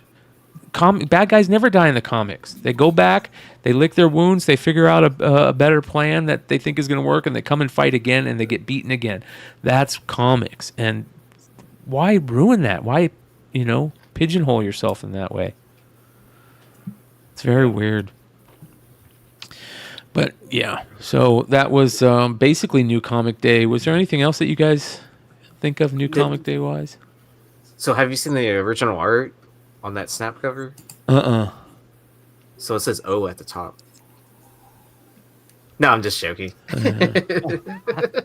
Well, that cover looks like Empire Magazine, the subscription. I think you can only get in the UK, and it has a snap, and it looks just like that. Yeah, I'm not surprised. They're using a lot of art that way, different ways like that. Did you guys see this? This is a big deal for X-Men. Did you guys see that they're bringing back Chris Claremont? No, that's no. I did hear that announcement. Chris Claremont returns for Uncanny X-Men 700, X-Men 35 in June. Look at this wraparound cover. Where is it? There we go. Look at that. Is it just for this issue, or is it like he's on for ongoing? It's probably just for the storyline, more than likely. Look at that. I wish he was kind of taking over for a few issues. That'd be dope. Same with me. I agree. This is a great cover, though. Yeah, it's cool. All right. I love how Magneto's the one that's pushing him. Magneto is one of my top 5 favorite characters in the X-Men world, man. I love Magneto. I think Magneto was right. You know what I mean? Like, he's been fucking shit on so much. Why be so nice to everybody? All right. Yeah, this is. Let's see here. What do they say about it? What's the last thing Chris did, dude? Oh, it's been a while. I think I could be wrong though. He rejoins X-Men roster for Uncanny X-Men. It says here in July 2019. That's when Hickman took over.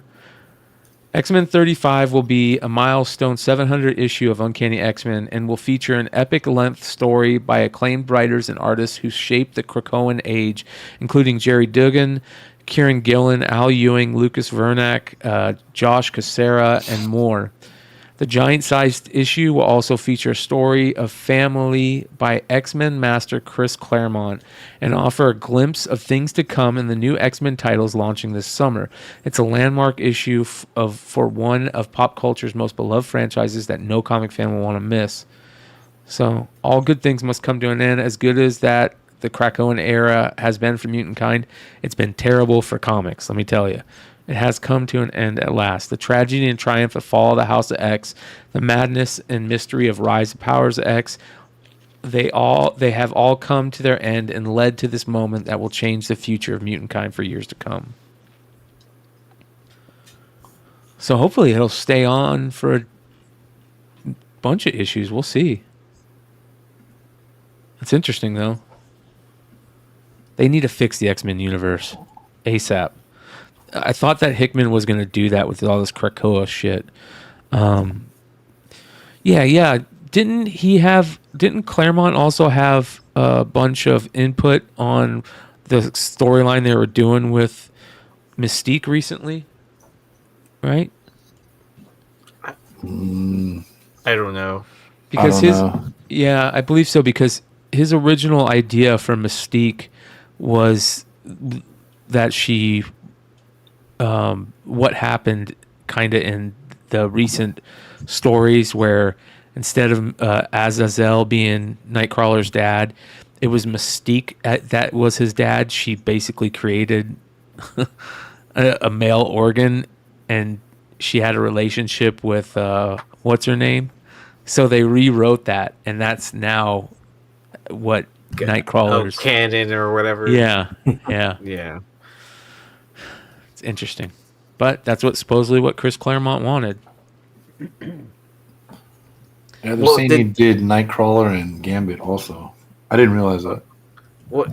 And then weren't people trying to cancel Claremont for a minute for what he said at a panel that was like probably taken out of context or something like that?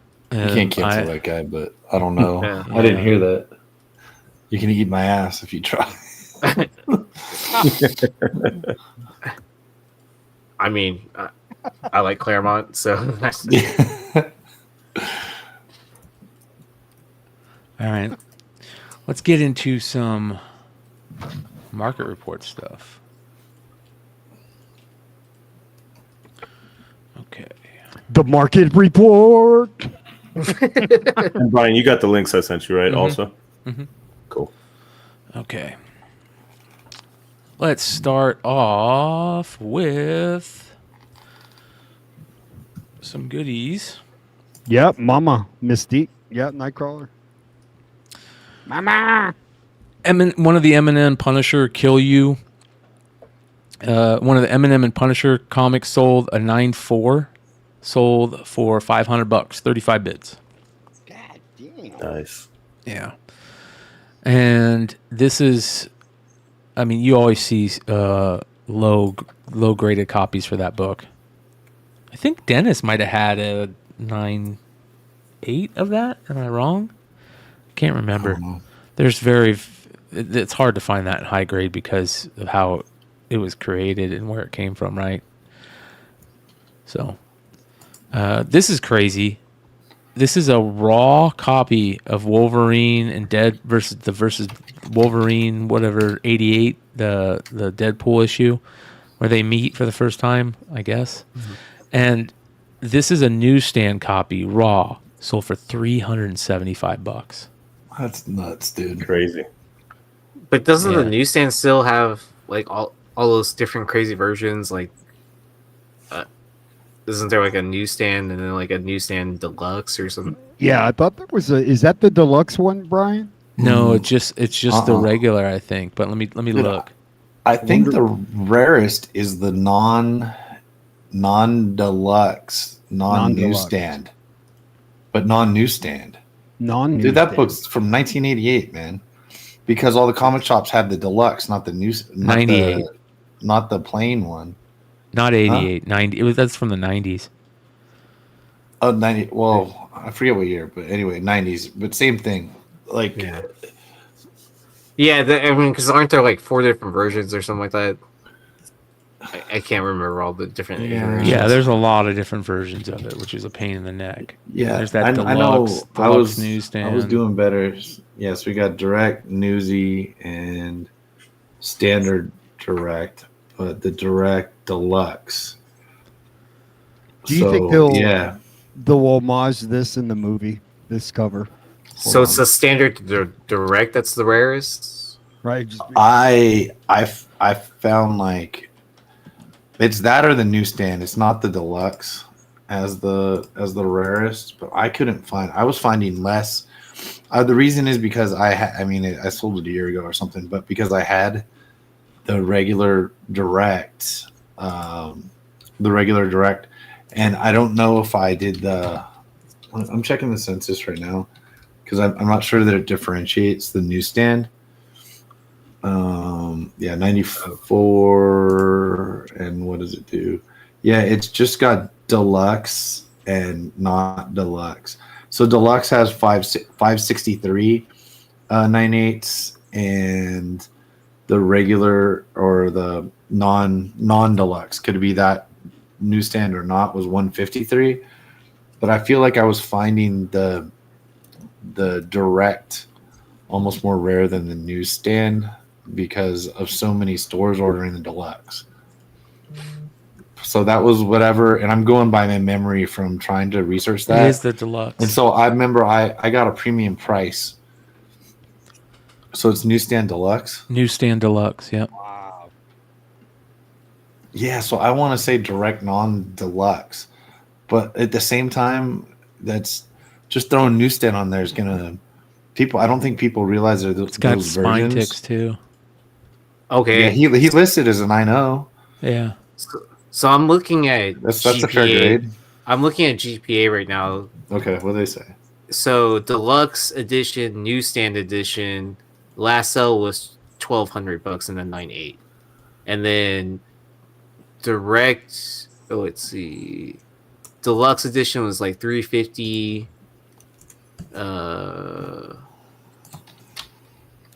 A 9.8 that's not labeled, so said 3 was 380. I guess I can look at the last sale to see what it was. Yeah, so regular. It's taking me to the CGC website. So 9.8 deluxe newsstand. Deluxe newsstand could be the rarest then. That wouldn't necessarily surprise me, and that's what that is. Yep. So Yeah, that looked really clean. I only looked from Bryan zooming right there. Obviously, I didn't look at it myself, but I mean that looked clean enough to where a deluxe newsstand though, a 9.6 went for $265 in February was the last sale, and $288 is the 90-day. So yeah, that's probably somebody trying to, definitely trying to. I mean, it looks pretty clean. You don't think it's a pump and dump, man?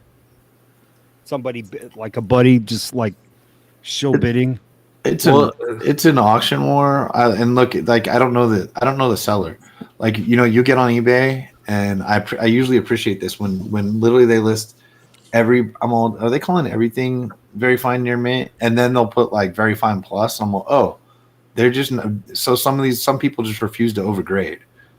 mycomicshop.com, hopefully they're gonna have scans because they traditionally undergrade. Mm-hmm. So I've never had a problem with them with getting any books from them. No, okay, I bought thousands of books from them, so maybe a few problems, but nothing I paid anything worth trying to return or complain. They sent me a wrong book once, and I kept meaning to say something, and they said it was an autographed an owl copy of a Spawn. And it wasn't number 1 either. It was the owl copy of like 16 or something, and it wasn't. And somebody just put it wrong in the database and printed the wrong sticker. But I think it was $16 or something. And I'd done so much with them that I was like, you know what? I just didn't. I'm not going to waste my time for overpaying $5 for a book. Yeah. I mean, I don't really consider it a pump and dump when there's only one graded 9.8 that sold in 2024, and then in 2023 there was 4 sales. Yeah, see what you can do on the thing. Yeah, I don't. But it could be worth a gamble to some people, and if there's a time to gamble, I guess we got till July on that book. Like I'm starting to go through Deadpool and Wolverine stuff that I hadn't bothered just to see what I can 9.8 out of there, because there's rare stuff like some of the Deadpool series second prints and things like that people kind of forget about. Now a lot of them don't have outstanding covers, but they're hard to find. If I ever find any second print Deadpool from, I don't know what series it would be, but obviously not the mini series or anything from his second full series is what I'm talking about. Oh, the Daniel Way series. I just grab them. What's the point? I'm not leaving them. So in that run, there's also newsstands as well. Yeah, if you didn't know. So. For sure. So that's why I've got plenty. I get plenty of Deadpool that I'm starting to go through to see what I can slab up. And there's some weird incentive ratios for some issues, not all. Yeah, like it's like the first 3 issues, and then like 45. Yeah, I'm surprised, and I'm surprised a lot of the first series books were minimum, usually 10 to 15 or 10 to 20 each. Mm-hmm. So even finding anything from that first run 1 through 60, how many is it? 67, 68, 69, something like that. Yeah. Oh, is it 72? I'm not sure. The last one I think has I can check real quick. Yeah, but whatever that is, those ones, especially those late issues, those are the Dazzler cover, got a bump because all the Dazzler shit did, but it's a pretty cool cover. They're in Deadpool anyway. But any of those, but they've sort of dropped, and I think they're good long term purchases. Any of that Deadpool stuff, a lot of them aren't in great condition, but it's paper. They're easy to press. It's just they're also easy to get spine ticks in the first place. Spawn 234, the sketch variant cover, 361 raw. It's a book you don't see very often. No, not at all. And we all fell. It was 69 issues. 69. Yeah. It said 67, 68, or 69. Yeah. So I was right a third of the time. Amazing Spider-Man 700. Yeah, that's the Ditko cover, right? Yeah. Yes. Signed by Lee. And no, Lee? just Stan Lee. Yeah, just Stan. Wow. He signed a bunch of those though. There's only but there aren't a bunch of them. No, there's not very many of those. Yeah, that's a rare ghost variant right there. Yeah. I'm glad to have a blue label. Yeah. Hey, you have a blue label, yeah? Yeah, I have a 9.6 sitting in my collection. Bro. Nice. Yeah, I know you've had your eye on it for a while. If I ever sell it, Joe, you'll be the first person I hit up. All right. You You ain't got one leg? You got a raw one, bro? No. I don't know if I have any of those 3 books up there left. No newsstands for Spawn 1. I got Spawn 1s laying around. Never left them either. Why bother? You like this? Dude, I'm sure we all do. We save our favorite comics from the back bins. Yep. Like this is gonna go through no more people's hands. This thing's $5 and it's going home with me right now. It's crazy that's a Spawn newsstand 9.8 that's under $1,000 and it's signed. Right. Yeah. And it's signed in green too, right? Yeah. There's it's like silver, I think. I go snobby on the Todd. I mean, I wouldn't pass that book up. Yeah. But I like when he writes Todd. Yeah, not T. Todd with the big T, like he hella meant it. That's what I like. Yeah. You got it when you're first like 20 people in line. Your Todd McFarlane is beautiful. He never really mails it in, but he's T McFarlane. It's like, man, how do I get to the front of the line to get that TODD on there? That's if you're the last person in line. You get a TM. Yeah. So the famous story about that T-Mac. Ditko cover is Ditko did the interior art for Spider-Man, but he didn't like Ditko's cover, so he had Kirby redraw it, and they used the Kirby cover. So, yeah, crazy. Yeah, I like this one. I do too. Yeah, that's why I own the book too, just because of that story as well. Mm-hmm. Yeah, not only that, Ditko did all what up to number 37? Yeah. 38? Yeah, 38. I will say the OG version though is a little, I don't know, it's a little bit more eye popping. I feel like I do like this one too, but I can see why they switched it out. Yeah. How about this? Tales of Teen Titans 44, signed by Perez and Wolfman, and it's got the Perez label, 9.8. Sorry, Perez. Let's say that right. I like that one out of the 3, to tell you the truth. Hell yeah. I'm not. Yeah, some. I don't know if that's gonna. I don't know what the future, what everything will fetch, but to have that on there, come on. Yeah, that's iconic. First appearance of Nightwing and origin of Deathstroke. Deadpool. And newsstand. and newsstand. And signed. Yeah. Yep. Because that would have been like when they started offering that label. That was like one of his last few signatures too, wasn't it? But that's got to be a thing, dude. Like that character was stolen, right? And it's like blatant. Like that makes this book important. You know what I mean? Because it basically spawned Deadpool. If you think about it. Well, no, I mean that's not his. That's the first night. Well, yeah, just let me have my moment. Billy says. Billy said, "Origins. Origins are keys." Shout out to Billy from Economics and Comics. He says, "The Amazing Spider-Man number 700 Ditko is a book that he sent back to CGC because they sent one to him and it wasn't his; it was somebody else's." Oh Lord! So good on Billy for that, man. Comic book karma's a bitch. Yeah. You know, that's true. I remember I ran a charity auction and sold a Peach 99 that I donated, and I boxed up 76 things. Okay, and on my checklist, that shit made it into somebody else's box. Okay, I did 76, unique packages, 200 and something items. Spent 6-hour live auction. Took me 4 days to package all that, and then they get sent out, and I'm like, dude, I think one is messed up.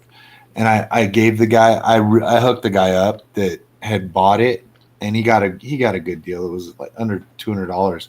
I probably gave him $400 or $500 worth of stuff, but like, it was like, yeah, I'm sorry, and I've been waiting for that book to hit eBay to be like, who's the dishonest asshole that in the wounded in an auction for Wounded Warrior, right? Oh wow, that's not send back a 99 they know they didn't buy.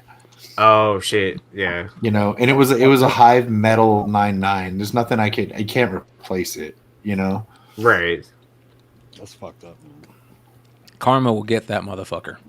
Mm-hmm. Moving on. This is an interesting one. G.I. Joe 3D number 1, a newsstand, signed by Robert Ramus. This is Sergeant Slaughter. Isn't that crazy, dude? $304. That was a goddamn bargain and a half, man. Mm-hmm. That's one of those you show your non-comic friends, and it's like, look, dude, Sergeant Slaughter signed this. Yeah. Remember when he was in G.I. Joe? They're like, look at how great that cover is, too, for a Sergeant Slaughter signature. So good. It's the best. Uh-huh. I can't think of a better cover. That's cool. Yeah.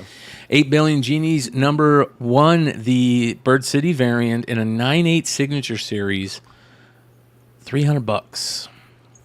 So it's still carrying some value, which is nice, but it has dropped.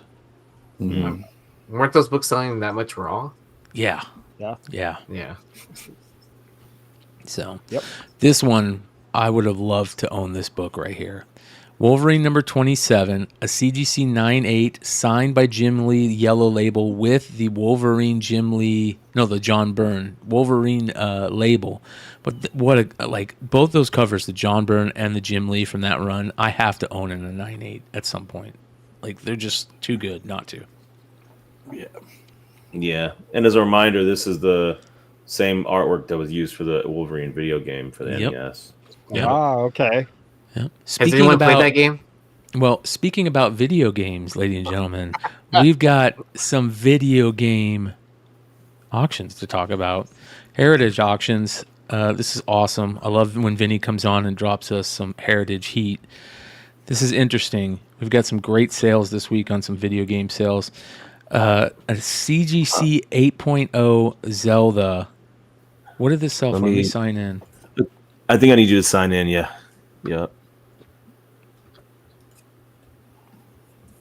Let's see. All right. I can open them up also if need be. Let me see here. Where'd that go? Go back. There we go. Let's go refresh. $288,000. Yeah. So this is a first production. When they have like the circle seal on it, it doesn't have Rev A. I talked about this a long time ago, but it doesn't have Rev A underneath the circle seal. So not bad. I mean, look how good that case looks. It's an 8.0, but geez, I mean, it means that it's not dead, guys. Video games are definitely not dead. Yeah, are you kidding me? Yeah, of course it's not dead. Jesus. Yeah. Look how good that case looks, man. Listen, I know we're giving CGC a lot of heat recently, but their video game cases are perfect. Well, I mean, also, guys, Kenneth Thrower, who formed WADA, is over at CGC now. So, I mean, Oh, okay. That makes Yeah, a lot. so I think we can also trust CGC as a real force in the video game grading market. So I hope so, man. uh, I don't know if I could yeah. say that too much right now about CGC with all the fucking bonerhead moves they've been pulling. I know, Jesus. yeah. Almost But yeah. $300,000 for that. Oh, I remember when this game came out. My parents got it for me. It was so when I got the Nintendo, the only game that I wanted was this, and so this came that Christmas. Me and my brother spilled Kool-Aid on it, and it wouldn't work when we first pulled it out, and when it wouldn't work, so we had to take it back and get a new one. But I had this game when it first came out.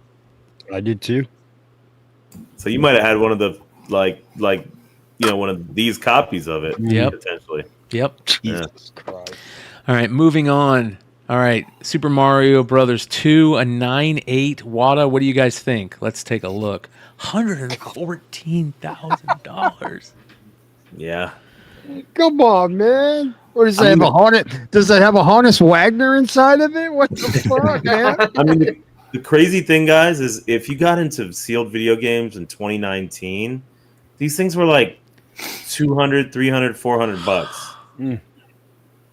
Insane. Absolutely insane. Wow. All right. I missed everything, I think.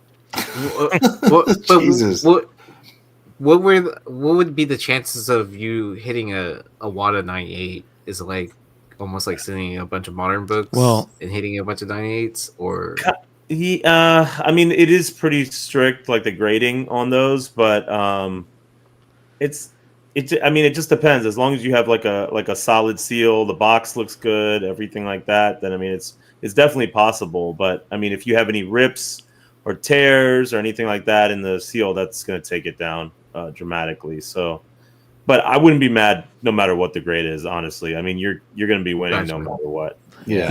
This is the type of stuff like a $200 that I love the most.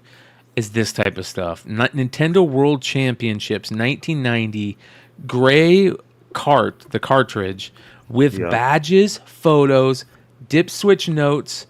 Like, look at all this stuff. I mean, you kidding? Yeah, you got a fucking receipt? That motherfucker's got a receipt too? Yeah. This is probably from one of the guys who actually played in it. In the champion, he probably yeah. kept it. Yeah. Right, so the grading company. Hey, we believe you, bro. Fuck off. Right? Yeah. You don't have to send all this shit. Yeah. You don't have to give me any more stuff. It's cool. Fucking blood thumbprint and shit. Look, it's got the little switches on there. He remembers the switches. These are the numbers right here. What is this for? See? Difficulty settings or what? Maybe. I don't know. know. Rad I'm Racer, Tetris. Oh, different games. Yeah, that's what it is. Yeah. Oh, so you changed the dip switch to play Yeah. a different game. That's pretty awesome. Right? All right, dude. Nice. Sold for a lot of money, you guys. $84,000. Is that the original Nintendo Switch? Right? That's the OG Switch? I guess so. Here's pictures Hey, bro, of it. Hey, bro, I could sell anything, bro. Look at Not very fun in the car, but other than that. Here's And pictures. then you know it's only going to be a nerd that has a tweaker to be able to flip all those switches too. Oh yeah. Yeah. I carry a tweaker. So Super Mario 3. Look at that. They're playing it 1990. Damn. That actually looks awesome. Tekken. All right, here we go. Speaking of Tekken, Yee. Economics and Comics says, thanks for the show. I enjoy this type of show on my day off. $4.99 super chat. Thank you, brother. We appreciate you. You know that. Tekken 9.8 Wada. And Yee just got done playing Tekken number 8, right? Today. Yeah. 55,000. Dang. Yeah. I remember Now, playing this guys, game I've been so talking much. about this before when I used to go through the variants and all that stuff, which I do intend to do again. But think about the early versions of these games, and this is, again, this is a jewel long box, early production, U.S. copy of it. Remember, this was preceded by a Japanese version, also like 6 months to a year before this. So people are still sleeping on that stuff. I think if something like this is going for $55,000 and you can get a Tekken 1 sealed for about $300 to $600, I don't think you're doing too bad. You know, a Japanese version, and you'll see why I'm saying that again, and proof of my point right after this. Yeah, this is nuts. This is the Japanese Super Mario Brothers. Mario. $1 trillion. $26,000. Yeah. Wow. I mean, this is a third print also. This is a third print. So the way you can tell it's a third print, it has that FF logo on the bottom right, and it has on the back, it has a barcode. So that's what tells you it's a third print. The second print only has the FF logo, and then the first print has no FF logo, no barcode. Man, So I love the Japanese ones better. They look cooler. they look cool. Yeah, they really do. These are, it's, by the way, it is really difficult to get a copy of this actually in an unopened condition. That's the difficult part. It's a little bit of a crapshoot because even when people list it as unopened, it might have been opened, it might be unused but open. There's a lot of like, it's really tough. So I think that's going to be really interesting to see who can actually come up with the unopened versions of a lot of these games. So I think that's, yeah. But 26,000, keep in mind the last big sale of this game was about 6,000, and that was just probably about 6 months ago. Yeah. Wow. Jesus. That's crazy. So it's people are starting to appreciate it, you know? Yeah. All right. Next. This is cool. First generation iPhone, CAS 85 sealed. Let's take a look. I have no idea why this was on here, but I just thought it was cool. So $21,000, you guys. Didn't the first one sell for something ridiculous? It was like 60,000, but I think this is probably graded a little bit lower than that one. Okay. Yeah. Like if you go watch Steve Jobs' 2007 keynote, like I mean that's pretty fucking historic, dude. Yeah. You know what I mean? They were the first to do it. I mean, that's when you really saw the breakthrough in phones and just connectivity with other people, with FaceTime and shit. I mean, this is what started it all right here, man. I mean, it was. I remember watching that keynote, just like, man, I gotta fucking have that, you know? Yeah, dude. I mean, it's everybody's hands now. I mean, I don't know how you guys feel about this, but I've heard of people buying the Apple Vision Pro and just keeping them sealed. First of all, that shit is really expensive, so I don't know how people are doing that. But you know, I just personally, I'm like, yeah, some people are doing it, but the difference is that the iPhone. Nobody was meant to keep this unopened. No. I mean, you know, like this, like nobody was thinking about it. And I think that has, you know, in a lot of collecting, a lot of things that we look at, it's those things that were, you know, never left sealed. Anything that you're thinking of that you think it like this would be cool to grab one of these sealed. If anybody else is doing it and talking about it on the internet, it's not worth doing. You know. Yeah, but like, you know, we've looked at games and stuff like that. This thing is like pretty fucking important as far as where we are now, far as communication and like. I would suggest go back and watch that 2007 keynote with Steve Jobs. It's still incredible. Nice. Just remember, he was tripping balls the entire time. Moving on to one of the rarest Nintendo games ever, Stadium Events. Oh, yeah. An 8.0 sold for $18,600, a CGC 8.0, just the cart alone. Bro, did you ever see like that guy on the Quest? It was Nintendo Quest.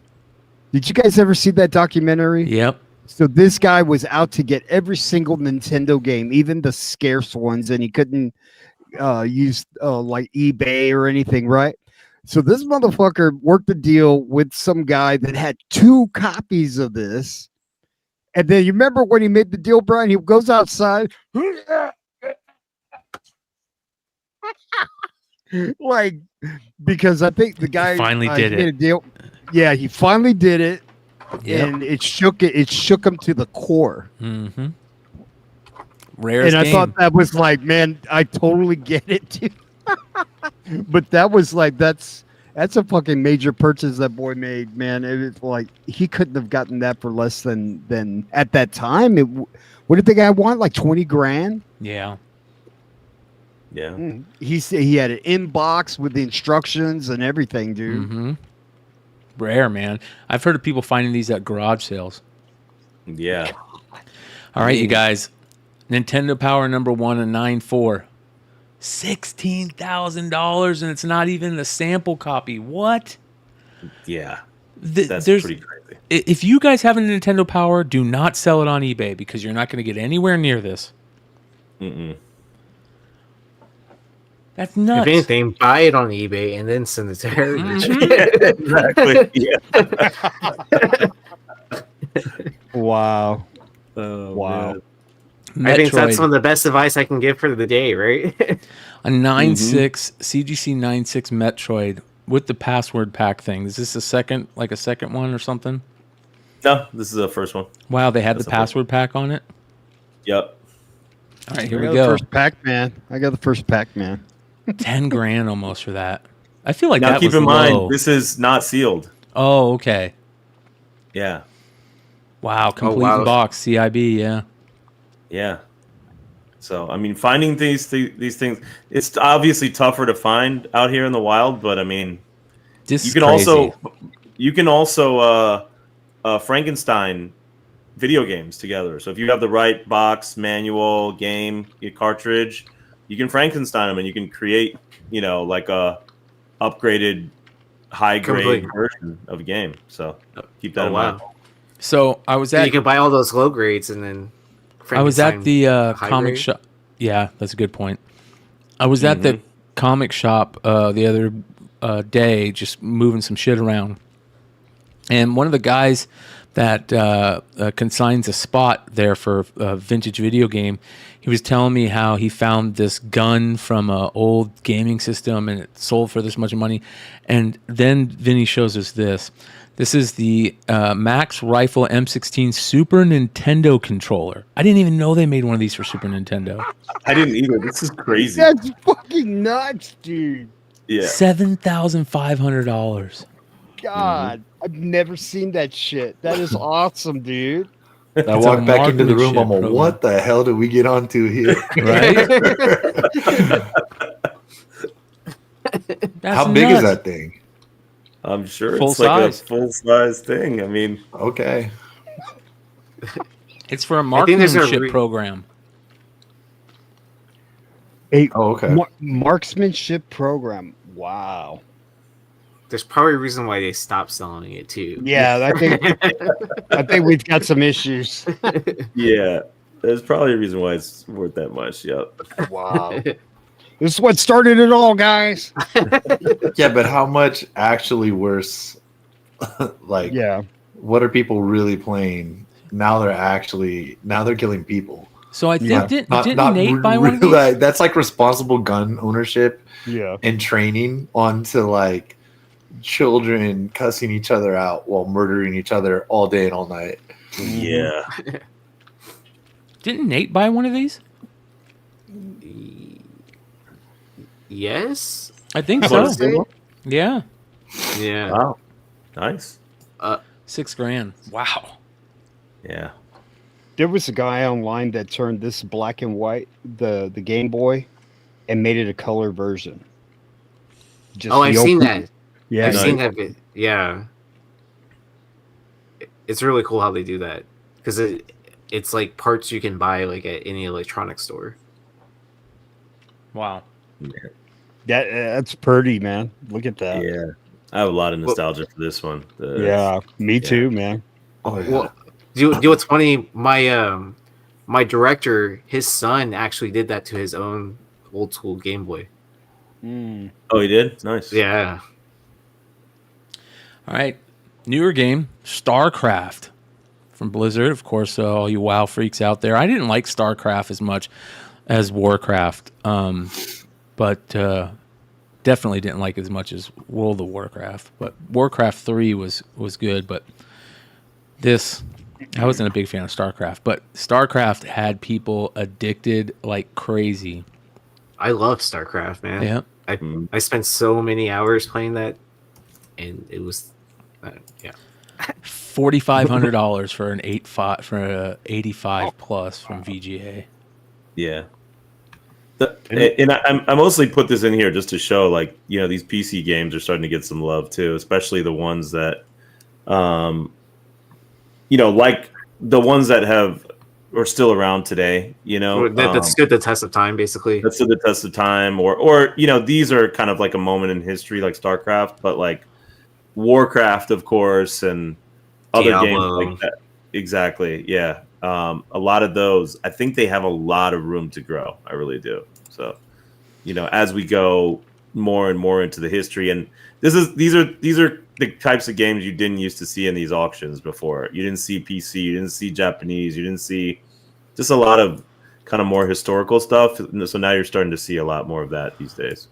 If people are really smart on video games, you got to buy the game that every engine is built on. Unreal Tournament. You have to buy the original game. I'm sure it'll do good in the future, right? Once people put 2 and 2 together. So yeah, here's my Nice. favorite sale from this one. Tecmo Bowl, the prototype cartridge, you guys, for Tecmo Bowl. Oh, that's badass. This is crazy. Look at that. How much you think? 50. I would have paid that for it. $2,300 for the prototype of Tecmo Bowl. Yeah, it doesn't sound bad at all. I mean, Hey, so you heard the story about Tom Brady and Tecmo Bowl? No. So when he first got with the Patriots, he was rooming with this guy from Purdue that both made the team, and they were rookies, and so they bought this condo from I think Ty Law, and all they would do in their spare time was play Tecmo Bowl. And so where they had the TV set up and the Nintendo, like if you like stomped on the floor, it would glitch, right? And so Brady hated fucking losing, so he would jump up and down so that the game would fucking reset, dude. TB12. That's funny, dude. That's good. So, all right, let's continue on here. We've got some interesting stuff. Hold on, let me go back. All right. Thrawn, number 1. Here you go, Hood. A 9.6. A CGC 9.6 of the Matina Thrawn variant sold for $850. I still regret selling mine, my 9.8 for, what was it, Yee? Like 3,300, 3,400? Yeah, something like that. Something crazy. Like, I think way past the market high at that point, right? Mm-hmm. Yeah, I set that was the highest from your buddy or somebody's buddy. It's because everybody's crying that he was fat in the Ahsoka. So the price guys, I just dropped. want to respond to a comment from Up to Down while I was talking about video game. Yeah. He said, "I don't know, Vinny. Remember how much you loved NFTs? Just to let you know, a lot of those NFTs I talked about doubled the price where they were at the time I talked about them. So that's not a good argument." Yeah, me and Vinny were talking about that today, and we were talking about the Kid Called Beast stuff, right? And we had Kid Called Beast on the show before most people knew what Kid Called Beast, and that stuff is blowing up. So yeah, it's still you had to be solid smart project, with the still top 20. NFTs. Yeah, you had to be What'd really you say? smart. You had to be really smart with NFTs. You couldn't just go buy anything. You had to buy the right ones to even think about, having long-term value. I always said the same thing. I said, you got to focus on the blue chips. Don't buy every single project. And all those blue chips, they're all up. In fact, September of this year, I went in, I bought the ones, I doubled down on everything I said. I bought Doodles, I bought a Clone X, I bought a Mutant Ape. Every single thing that I bought in September is literally double. Doodles are quadruple what I bought it for in September. So I don't think that's a good argument. Yeah. So. All right, Edge of Spider-Verse 2, the Greg Land in a 9.6. Wow. Sold for $2,175. Wow. So that book's still Still selling. I mean, again, you guys, market reports for now on, like, we can't even really talk mostly about, like, the highs because the highs were just so crazy. So I try not to even think about them. We'll talk about them, obviously, but all right, Star Wars, The Clone Wars 1 through 5, all 9/8. The dude didn't even put the first one on the picture. Why are you going reverse, bro? Nobody. What the hell? Do you think he stored him in reverse? What are you doing, man? Whoever Fucking won weirdo. that, even on 32 bids, whoever won that, congrats. Yeah. Okay. So when you go to a comic store, right? So almost all of them, you see the title and you go behind the name, Amazing Spider-Man, right? And it's and it goes in numeric order after that. Did the stores that put the name behind the title just drive me crazy because your brain almost doesn't work like that, you know? Do you know what I'm talking about? Like if you're going through a long box or whatever at a store and they put the name tag in the back of the run, instead of in the front of the run. There's like 1 out of like 40 dealers will do that, and I'm like, maybe your brain works that way, but the rest of us, I'm already thrown off, man. Yeah, that's funny. Wilbert says that's like 100 to 200 for 2 through 4 deal. Yeah, it's crazy, man. All right, continuing on. Psylocke #1. I love that fucking cover, dude. I've always loved that cover. And 9/8s are still selling for above 300, so 385. Nice. Yeah. New Mutants #1, the Wizard World Magic partial sketch. So isn't this the same time period when they were doing the J. Scott Campbell Black Cat, the David Finch,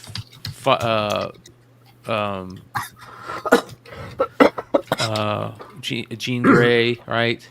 I don't know. Do you guys know much about this one, the New Mutants one, the recalled version? $785 raw. No, I actually don't know about that book. Like, what the fuck? That Psylocke, the second print sells really well too on the Yeah. Psylocke. It always has. That was one of the first spec books I kind of remember getting into, being able to find those Psylocks when that series got hot. I'm glad it's still. I mean, that's like we said, you don't want to say what's down, but it fluctuates. But I'm glad people are still looking for that series. It's a cool series with some great covers. Sorry.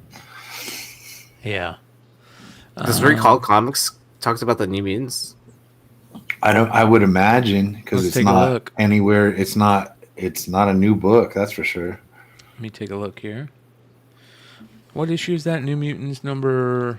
New Mutants 1, Wizard World, Kubert, Magic. Partial sketch. I don't know so I don't know the one. All those partial sketches are great. Some of them don't get enough love. Here we go. Yeah, because I want to know what's recalled about it. It says here, this is the Wizard World 2009 partial sketch cover variant of New Mutants 1. From the art was also used on the regular wraparound cover below. Below are all the covers for New Mutants 1. It says here, as of early May 2009, CGC have 4 copies graded, and these are categorized as sketch cover variants. Annoyingly, the regular Ross and Kubert covers are not listed separately in the CGC census.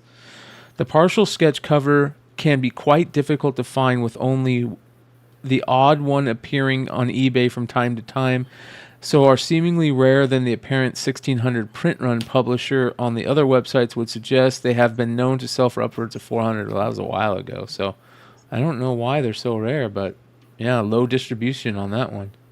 It's those con books that they put out with the sketch covers. They put them out during all those cons, Yeah.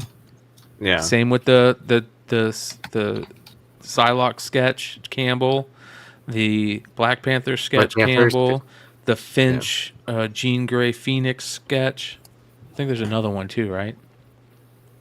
It could be wrong. There's a handful. There's more than a handful. Yeah. 2 of these sold this last week. Incredible Hulk 340 9/8. They both sold for $1,000, around $1,000. So pretty cool. Love that book. All right. Superman 14, one of my all-time favorite images, the Superman in front of the shield, the American flag shield, the black cover, super old, 1940s, a 2.0 sold for $3,000. And I want one of those so bad, but I want the eye appeal to be there to where, you don't see any rips or like any of the brown from the pages behind it. I want the whole cover, like it doesn't have to be in great condition, but I want the eye appeal to be really good on that.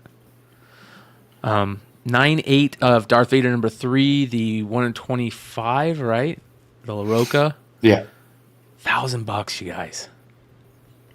I found what that guy had in his listing. I just posted in the. He said, so I looked up that listing for the New Mutants there. He says, at the bottom, somebody asked him a question, so he added the information. Hi, I was just alerted this comic is not recalled. I initially thought it was because it was profiled on the website Recalled Comics. Instead, it's just very rare. Please bid accordingly. Thanks. Cool for him doing that. I'd made the same mistake, if I didn't know, Yeah, like because it's a great name for a website, but like it should be called it should be called whatever he wants, but the rarest comics or something. So well, it's called Rare and Recalled Comics, isn't it? No, it's just called Recalled Comics. Or it's just called Recalled Comics. Yeah. Oh, gotcha. Okay. Yeah. But it does say rare and unusual comic book collectibles next to it on the webpage. So, Richie Rich #1 from 1960, raw, sold for $1,300. Wow. Yeah. Look at that. Dope. This is one of my all-time favorite Spirit covers. The one where she's pulling out I think she's pulling out a knife, right? But the red dress, like, I love this. I want one of these. Spirit #22, and this one a 1.5 sold for $1,200. That's a cool. I'm surprised you don't have one already. No, I have the reprints, but I don't have the original. And this was the comic, not the inserts. Green Lantern #2 from 1942, Alan Scott Green Lantern, CGC 8.0 from the Church pedigree, Mile High pedigree. Man, you never really saw too many of these hit eBay. Now they're starting to come out. You know what I mean? From the Church collection, and man, I got to think that's a really good buy right there, man. Yeah. Would you send it back to CGC to get it reholdered with the new label? Yeah. I mean, if you're going to be that far into it, 4,600, you might as well, man, to protect your investment. Yeah, I'd want. Who knows? Who knows? It may come back in 8.5. You know what I mean? It's like, take a detour to CCS, please. Yeah. You might as well have the bullshit pressing just to take a chance at maybe getting a grade bump. Yeah, especially if you're gonna relabel it or reholder it, right? And they love those come up stories all the time too, right? Yeah. Love and Rockets #1, the original from the Hernandez brothers, the original. They were selling these. These were available for a short period of time on one of their websites. They had found a bunch of copies, one of the Hernandez brothers, and they were available. They weren't cheap, but they had a couple available. This is such a classic, comic book, independent comic book. It's up there with, the Cerebrus stuff, the Usagi stuff, the Teenage Mutant Ninja Turtles, like Love and Rockets. You didn't find a Love and Rockets #1, like did you? I mean, I have not. I have one that I found a long time ago. Okay. Nothing that you would know about, but I do have a mid-grade #1. Not Nice. that. Nice. All right. Next, speaking of Nintendo, a 9/6 of the very first Valiant comic book sneak preview. Sorry, I don't know if it's the very first. I think Dinesh said the very first Valiant book was the promotional SpaghettiOs book, but this is the first one that was available for sale, I think. Nintendo Comics it wasn't for sale, it was a preview. We're gonna have to talk about that to him when he gets back on here. But this is the sneak preview, first appearance of Mario.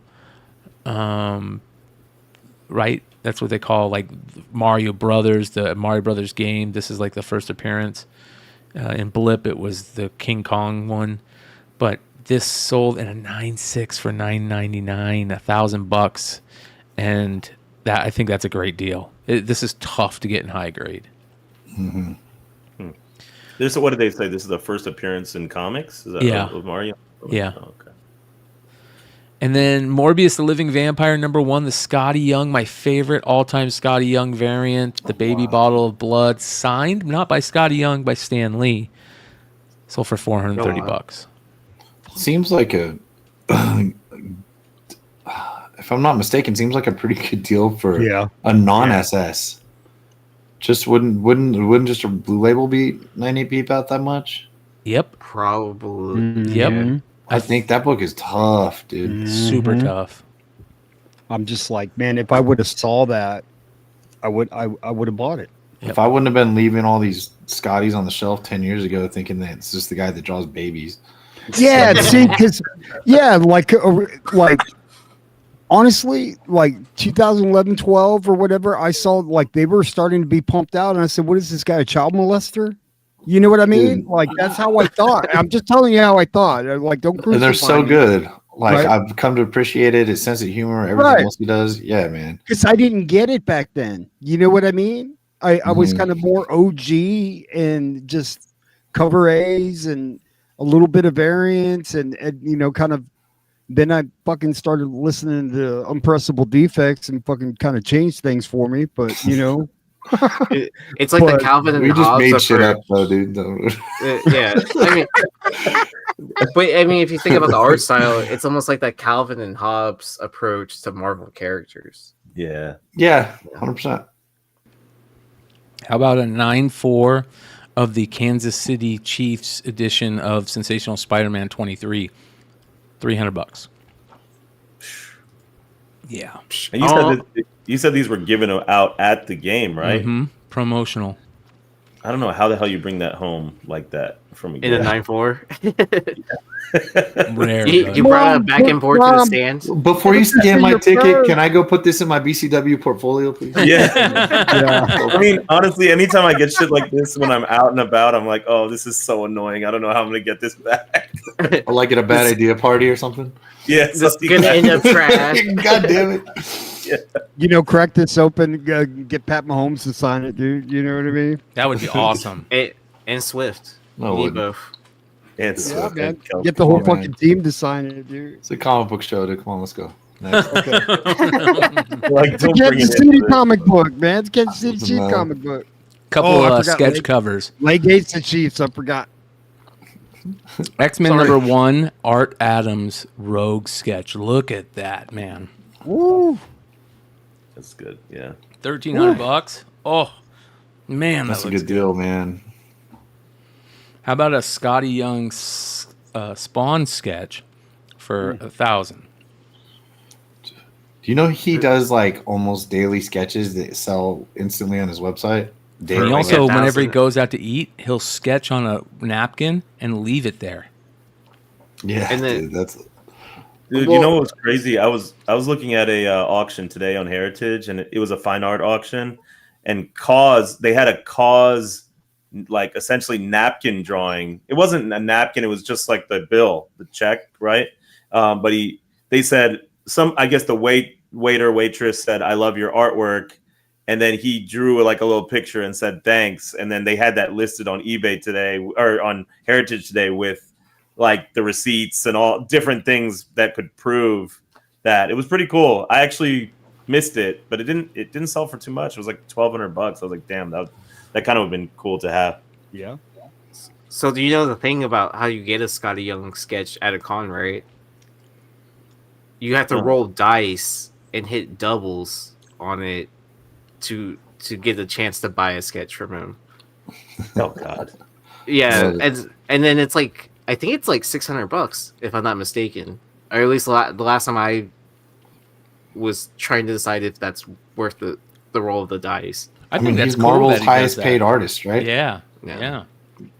That's He's crazy. the biggest cover artist in the game right now, behind Alex Ross, in my opinion. He's probably making his the books don't go down. Some of them, you know, you're gonna get just like not as desirable, obviously, but they don't. They're not dropping. There's no Scotties in the dollar bins. Well, and then his daily sketches, those cost like, I think on the low end like $500, and it's up to like 1,300 or something like that. All right, this still blows me away. The prices on Batman Beyond #1 are so hard to understand sometimes. This is a 9.8 newsstand that sold for $3,000. That's crazy. Were the newsstands only on the third prints? Is that what that was? Or is there something weird like that? Because I know there's a ton of different versions. Yeah, I'm gonna bring them up here on eBay just to show you guys the crazy sales numbers on this book. The Six Flags one, which I used to think was one of the coolest, is pointless, basically, to have nowadays. It doesn't sell for a lot. But, all right, here we go. There's a 9.6 of a regular for $3.99, foil, facsimile. You have to like take foil and facsimile out of your searches now for like every fucking book. Yeah. That's smart. $19.99.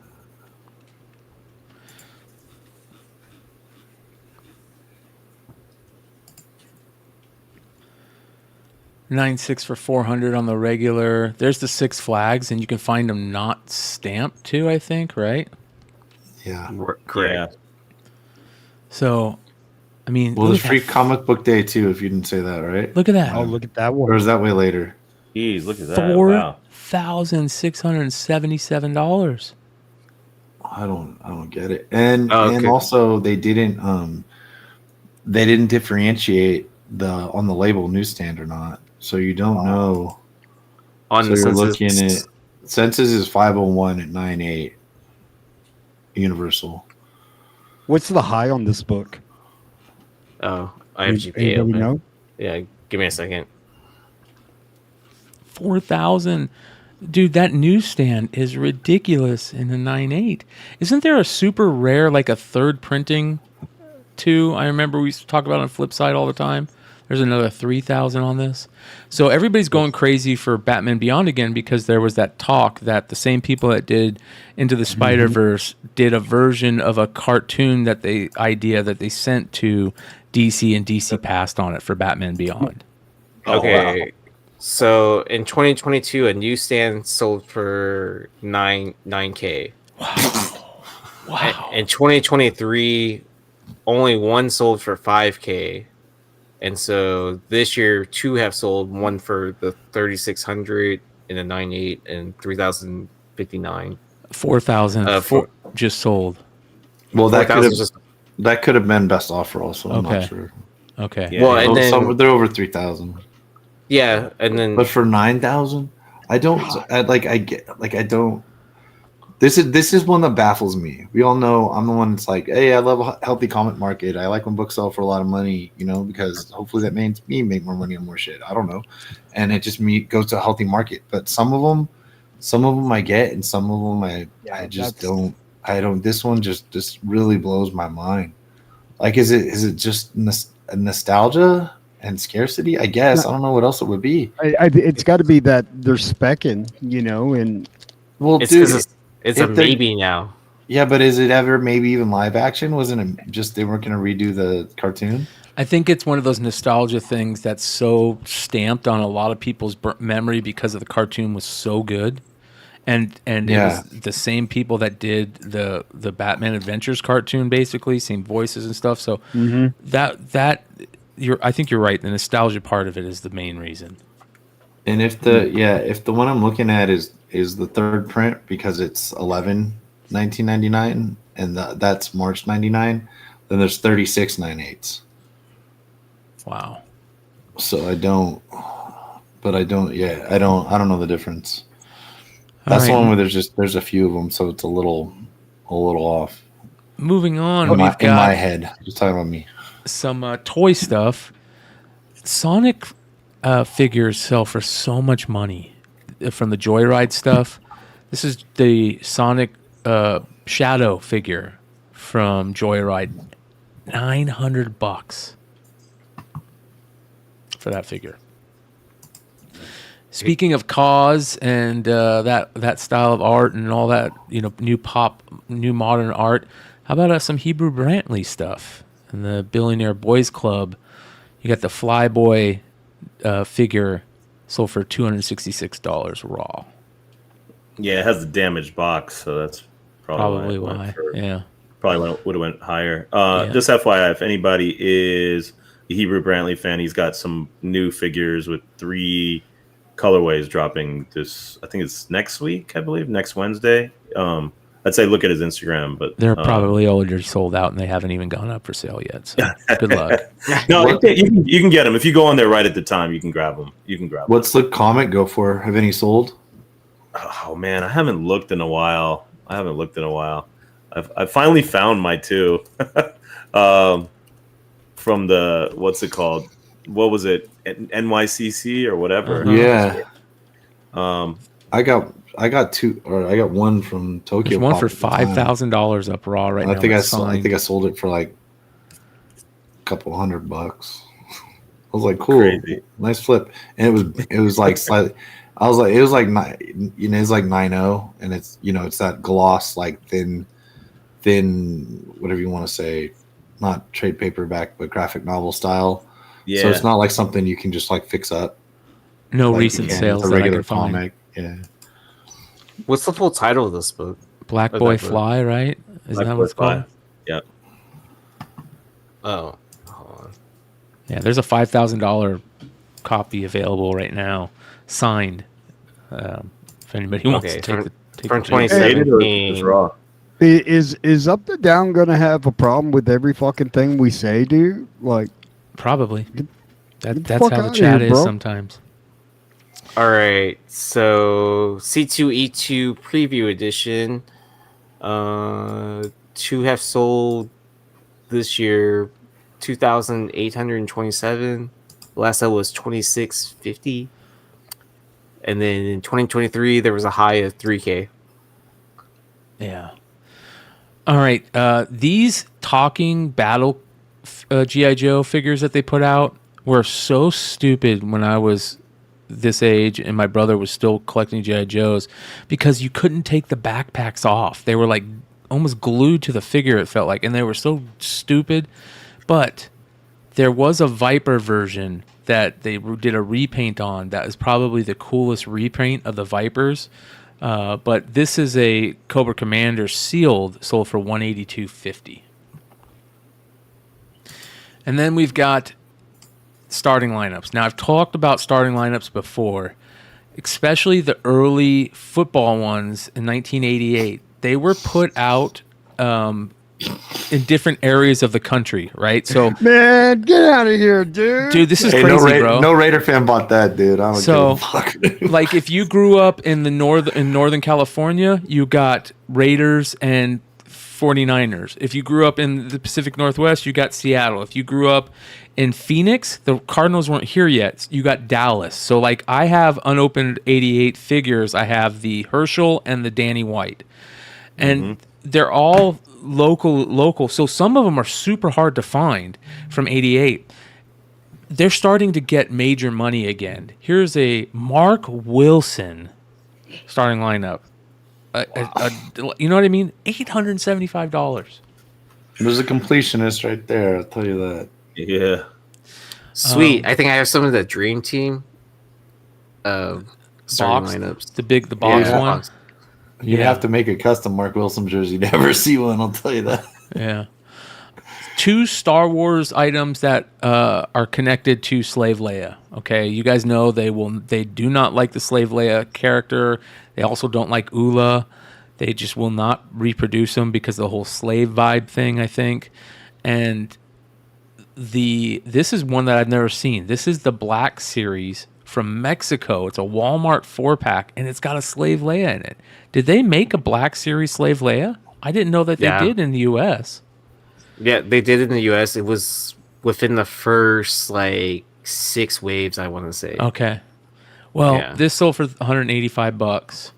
And then one of the rarest Star Wars San Diego Comic-Con items is the vintage collection Death Star thing that they did for Revenge of the Jedi, and there's a Slave Leia inside there, and this one sold for $2,250. I'm surprised that Adam Hughes cover doesn't sell for more. Yeah, and also like of all the things to cover up, it's like a bounty hunter like stole her. Like I don't know what to say. It's like I don't know. It's sort of a tame deal to me. Yeah. I don't know the Slave Leia thing. It's part of the thing. She got rescued, no big deal. Yeah, Leia's I a agree. badass, dude. Leia's not like some just full subservient sex object kind of. Anyway, I never really figured that. I guess it's just because maybe it's because it went with the term Slave Leia or something like that. I suppose. Yeah. Yep, slave. It's the whole slave thing. Yeah. All right, so we got a couple more. Shout out to Billy that says we've got some good stuff to check out on IG that I will before I end the show. We've got a couple more here to go over that are crazy, absolutely crazy. Starting off, this is a purple muscle man of the Mongol man muscle man, sold for almost $200. Damn, nice. I think I got some purple muscles. The colored ones are the rarer ones. Really? Yes. I definitely have a purple muscle, but not while we're talking.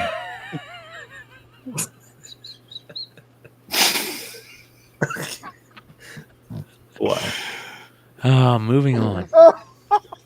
I love Hood. Oh my god. I can't. All right, check this out. I've never seen this, never heard of this. Mint 1983 Takara Diaclone MC11 Magnum 44 pre-Transformers Transformer. But fucking Lake said that shit so fucking serious, bro. Have you guys ever seen this? What does it transform into? Don't tell me a purple muscle. Yeah, this guy. But do we? Yeah, but see. Oh There's shit! Yeah, it's a Transformer. It's a Japanese Transformer before they became Transformers. Okay. So it's Megatron before Megatron. Nice. Takara, yeah. Yep. There it is, right there. Oh, there we go. How much did I go for? Okay, that's cool as shit, dude. $1,200 US. Wow. Yeah. Isn't that cool? You can't even Japanese websites real quick. Yeah, and that's like you can't even legally, like even if you were gonna reproduce that, like say they do the Constructicons or something, I don't think they can sell it. Nope. Because they're you can't. They even fixed the gun emoji, dude. Yeah. All right, next. Saga the Swamp Thing 37 9/8 signature series. Signed by remark, 3 bro. people and a remark. It's not signed by Alan Moore, though, of course. Signed by Stephen Bissett, Rick Veitch, and John Totalman. And a remark of Constantine. $2,000. That's fucking badass. It's gorgeous. Looks so good with that yellow label. I love that book. That is pretty cool drawing Constantine on there. Yeah. Adam Man #1, origin and first appearance of Adam Man, 1946, a 6.5. Look at that cover, dude. It's got the atom bomb blowing up in the background. It's the all black cover, the red and yellow. Adam Man is one of my favorite characters because of the Jim Lee series that they did on Wildstorm. It is one of the best series I remember reading, and it made me fall in love with the character Adam Man. And I also love the Batman Superman version of Adam Man. So I thought that's fucking awesome. $520? You kidding me? All right, this is crazy. What the hell? All right, I don't want that. Why did it do that? There was a copy of this. There we go. View original listing. Amazing Spider-Man 300, signed by Tim McFarlane. What? It's always those. It's like those record shops. They're like, we'll put that shit on eBay for you. That's an original early McFarlane autograph right there for those of you guys. Sure. The first time I saw this on a book, I thought it was fake, and I almost didn't buy it. It was $1. It was Spider-Man 1, and it was from his brother's shop in Washington, and there's a famous story behind it, but it had this signature on it. The Spidey stamp, right? Yep, Spidey stamp, yep. And this signature, I remember I showed it to my buddy Kyle. We were going through dollar books at Jesse's shop, and I pulled it out, I go, this is fake, right? And Kyle's like, I don't know, man. And I'm like, all right, I'm going to take it just to be safe. And sure enough, it turned out to be one of the rarest McFarlane Spider-Man books that you can find. And like the coolest story. Yeah, and the coolest story, yep. So, yeah, early. It has a certificate. It says, Tempe, Arizona, Spawn Tour. Dude. Yes, that's 95. Look at that. Wow. Sold for $445, you guys. What? I feel like that's a cool Tim. Yeah. Jeez. Whoever got that, nice score. Mm-hmm. This is cool. I've never seen this book. It's called The Challenger No. 2 from 1945. It's a 7.5. It sold for $810. 1945. Look at that cover. Look at that, how tough. I mean, the little gremlins. That's cool. Right? Yeah, that's super cool. Hate, fear, greed. And they're just pulling them off each other. 10 cent. Dude, that's awesome. For less than $1,000 bucks. Yeah. Who made that? What publisher was that? That's a Joe Kubert cover, it looks like. Interfaith is the name of the book. I wonder if it's religious, considering those are like could be sins or bad. Yeah. Yep. It could be. Yep. Next, Famous Funnies 210, a Frazetta Buck Rogers cover. Look at this. Ooh. Nice. Yeah. Look at that. Just so far ahead of his time. 8-0. Wow, dude. Jesus Christ. $4,000. 8-0. John Burke collection pedigree from the collection of John Burke. I don't know who that is, but he's got a pedigree. So I've got a couple of John Burke pedigree books. I've got that that Spider-Man, the one that's the purple cover that's tied for first black suit. What is it? Marvel Team Up. Marvel Team Up 141. Yeah, I've got that one, and I've got a Batman one. But he was selling his books. He had a large collection, and it was well renowned as far as he was considered one of the like premier collectors in the game, and he just decided to sell a lot of the shit off. High grade stuff. Mm-hmm. I wonder if Burke Bridge Comics is his. Probably not. Nah, he was like, did he work in a museum or some shit like that? I forgot the whole story on John Burke, but when his stuff first hit, I was just like, fuck it, I'll buy it. I bought that book for like $120. Wow, not bad. All right, moving on. This is cool. 1960s 10-cent mini gumball machine for Marvel mini comics, and there's still some in there. Oh, that's dope. How big is that thing? It's small, man. So like I bet it's like a single little panel or something like that, like where it's like gum wrapper size. Yeah. I bet you that bitch weight is heavy, dude. Look at they grade those things. Yes, they do. Cool. Yep. Yeah. No, they're what is that? Sergeant Fury? Cool. Sergeant what? Sergeant Nick Fury. Nick Fury. Yeah, there's Amazing Hulk ones. Spider-Man. There's a bunch of these. Silly Dilly. World's smallest comics, whatever the hell they want. Yep. Cool. $356. If those are really the books, then they come in there. Look That's at that. A pretty good deal. That's cool. That's neat. But I mean, if they didn't get them, I got you. Racers remade or something, you know. Yeah. Those are actually the books. That's a spectacular deal. They're not expensive, but if there's 20 of them in there, that's great. Yeah. So they wanted to redo the corner box, I guess, for Daredevil. Daredevil by John Romita Jr. and Al Williamson, new corner symbol. Original art. Sold for $5,500. Just for that little piece. Wow. Yeah, I saw that in the 08, my 08 chat. That's crazy. Yeah. Mhm. Some more craziness. A 9/6 Shock Illustrated #2, a Gaines file copy. Oh man, That's cool. Sold for $3,400. that's not a bad price though, man. Oh, Look the at the cover's condition, amazing. right? 9/6, yeah, it's all right. Yeah. Bro. Look at that. Dope fiction. Someone scored, dude. Yeah. That's undervalued big time. Man.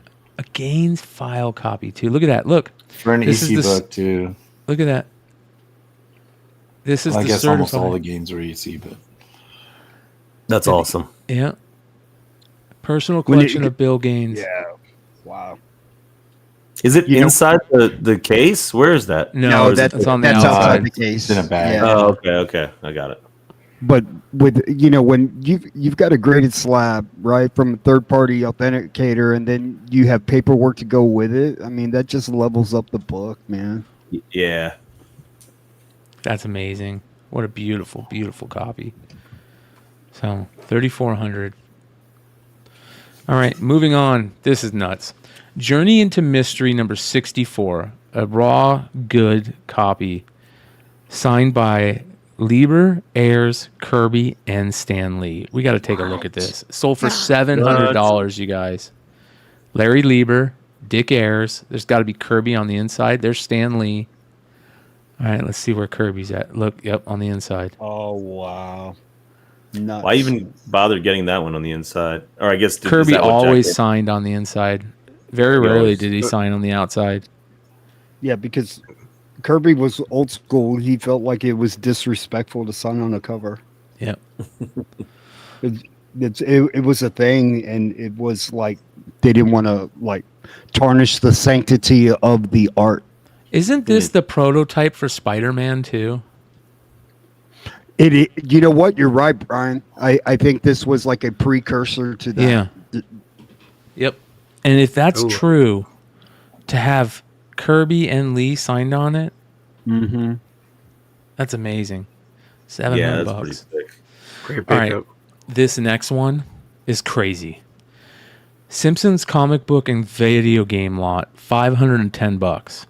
Look how many copies of Treehouse of Horror, the Xbox, 3 of the Xbox 360 games, a Men in Black, and a Road Rage for $500. seems like a good investment. I have no idea What do you to sell think? for, but What do you think, Vinny? Is that a good investment right there? I mean, what's the fucking grading fees alone? Yeah, just for Treehouse of probably on the Horror. grading fees, but I feel like it's just in my personal opinion. It's just like I wouldn't buy this. It's just a waste of money. But how much do those Treehouse of Horrors sell for by Like it's themselves? just more stuff that would accumulate in my basement that I just don't need. Like there's no what need about for- what about the comics? What do the comics go for? I'm sure they probably. I would think. I Let me don't see here. remember. Treehouse of Horror number 22. Is that a Let's see. reprint? Let's see here. I just feel like Treehouse of nothing there is Horror like 22, really sought right? after, you Yeah. know what I mean? Yeah. 22, I believe. Yeah. 86 550? Huh? What? What?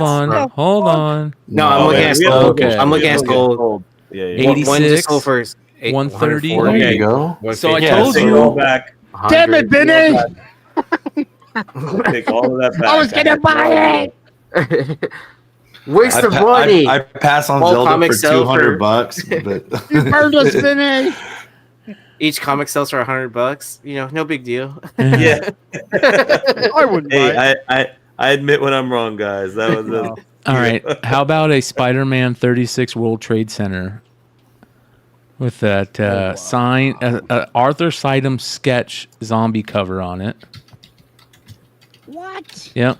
Stan Lee and JRJR. Nuts. Bro. Yeah. nice. These books are coming out of the woodwork, man. Yep. You would think this would stay in somebody's PC, bro. Uh-huh. Next, Tales of Suspense 39, just the cover. Wow. it's a nice cover. Yeah. I'm gonna go how to buy that and go find a fucking coverless copy. Right? Marry him up, call it a day. When was the date of this book? Go back up. 12/4. It says. No, the date on the Oh, March 3rd. No, the data on the blue label. Oh, You mean 363. So I wonder what that 12.4 is. It probably got dropped off December 4th at the shop. Maybe. Yeah, maybe. So, That all is right. cool. Or right it's European and they wrote it backwards. Check this out. Yeah. Oh, March or April 12th. So, this is a seller that found a bunch of warehouse finds. Look at what they sell for. Uncanny X-Men 256. First new Psylocke Jim Lee cover. Jim Lee art, right? $280 for 19 of them in near mint condition. $248 first Jim Lee art on X-Men. 23 of them in near mint condition, $330. 22 of X-Men 235, $75. Look at these. 233, 20 of them, $63. 232, 28 of them. I feel like if these are really high grade, you could make so much money off of those. Yeah. And I actually believe they might be a warehouse find. Yeah. He's going for it, calling him 9.8 though. Yeah. All right, Yeah, continuing. Did you go all the way down, Brian? He's got long boxes. Oh, this dude. guy's got all kinds of stuff, bro. Back I mean, issue variant keys. look. Wow. Look at this. Elvira, Oh, wow. House of Mystery, the whole run. He's got Dave Stevens in there, man. Yep. I mean, there's a Dave Stevens Twisted Tales #1 warehouse There's a find. he had more Dave Wow. Stevens. Look at Yeah, that, dude. right there. Yeah. God No, dang down, it. down. Hold on. There's even more, bro. Yeah, Right there. Yep. Whoa. 10 Crazy. of those. I mean, Jesus. So, Oh man, that's just like a seller you watch to see him go through like thousands and thousands of books and stuff like that and see what he's Yeah. auctioning. Yep. All right, moving on. How about a 94667? Oh wow, that's down a lot, huh? I don't think it's down that much in a 9.4. Oh. To say that book is like down a couple grand or something like that. in a 9.4 and it sells for $8,600. Oh. Yeah, we looked at this on Monday. This is a gift 9.4. This is not a CPR candidate. Mm-mm. Hmm. Wow. Yeah, such a rare book, man. Another rare book, not as as much loved. A Young Avengers #1, the Wizard World in the actual 9.5 Wizard first case. There you go. $2,000. I would love to have this book right here. Right? I know, That's super cool, dude. I know everybody gets butthurt that they did this, and they get butthurt that they did the invisible copy with Dinesh, but I love these type of things. They were promo stuff. It's not like they were CGC was selling them. They were promo just to get their name out there. They did it special. So I would love never crack that and resubmit it. Yeah, like that never. never made any sense to me. yeah, No. why would you ever Comes crack back one at of those? 9.6. Yeah, Yeah. You know what it kind of reminds me of is John Z bought a Spawn #1, but it had the old maroon label, and it was like in this perfect scratch-free case. And I'm like, that's a cool nostalgia piece. Uh-huh. You know, I remember the we original got that. the original Red modern label. labels Yeah. being, if you guys, I mean, yeah, the maroon cases for the original before everything became blue. Man, That $2,000 color, for if that's maroon, I don't know, but it's something like that. Yeah. All right. Okay, so to answer the question, the Dell Auto ASM 667 in 2023, the high was $10,200. Yeah. The low was $7,500. Okay. So that's So not bad. Yeah, that's about average. That's fine. I think I was remembering the 9.8 sale that was like 38,000 or something crazy. Yeah, a couple of those. Yeah, the high was 35,000. Oh So no! what do wait. you guys think of this? Yeah, 37,500. Who's the pedigree from, Brian? New Mutants 98 pedigree newsstand Deadpool. It is. I don't know who it is. It doesn't. It says Pedigree labeled. Mislabeled pedigree, which looks much cooler. Should be a blue labeled, but mislabeled pedigree, which looks much cooler. Whoa! Oh, that's badass. They messed I kinda up. Want that. I want that. Pennsylvania pedigree. Oh my god, that's hilarious. Do you think that was a switched out book, bro? That's No, a great like, question, dude. That's a tough. I don't know. That's weird. Why would That's a a New weird Mutants one. Why would a New Mutants 98 show up in the Pennsylvania pedigree? Absolutely. Isn't that all Golden Age books? Like in Silver That's Age? so crazy, dude. Bro, how does that happen, dude? No fucking way, dude. The pedigree is like a group of books, right? That they're Right. grading at one time, unless it's resubmitted to get that new label. But that looks kind of sus. Big time. Dude, CGC, it's like every week they're just falling, tripping over themselves. Bro, you can't make that mistake, bro. There's no fucking way. I mean, I can look up to see what kind of books are in the Pennsylvania. I want to know the story of this. Well, there could be one in there. It's just that who's the seller? Best of everything. The same. They're selling a lot of shit, dude, that we talked about tonight. Hold on here. Yeah. Okay. Yeah, look at all these great books. Holy shit. All right. Jeez. Yeah. Like I found a Pennsylvania book. It's called Wombi Jungle Boy. Like I feel like stuff like that. Golden Age. Like there's no reason why a modern book should show up in something that's like a Golden Age. Yeah, there's. How does that fucking happen, dude?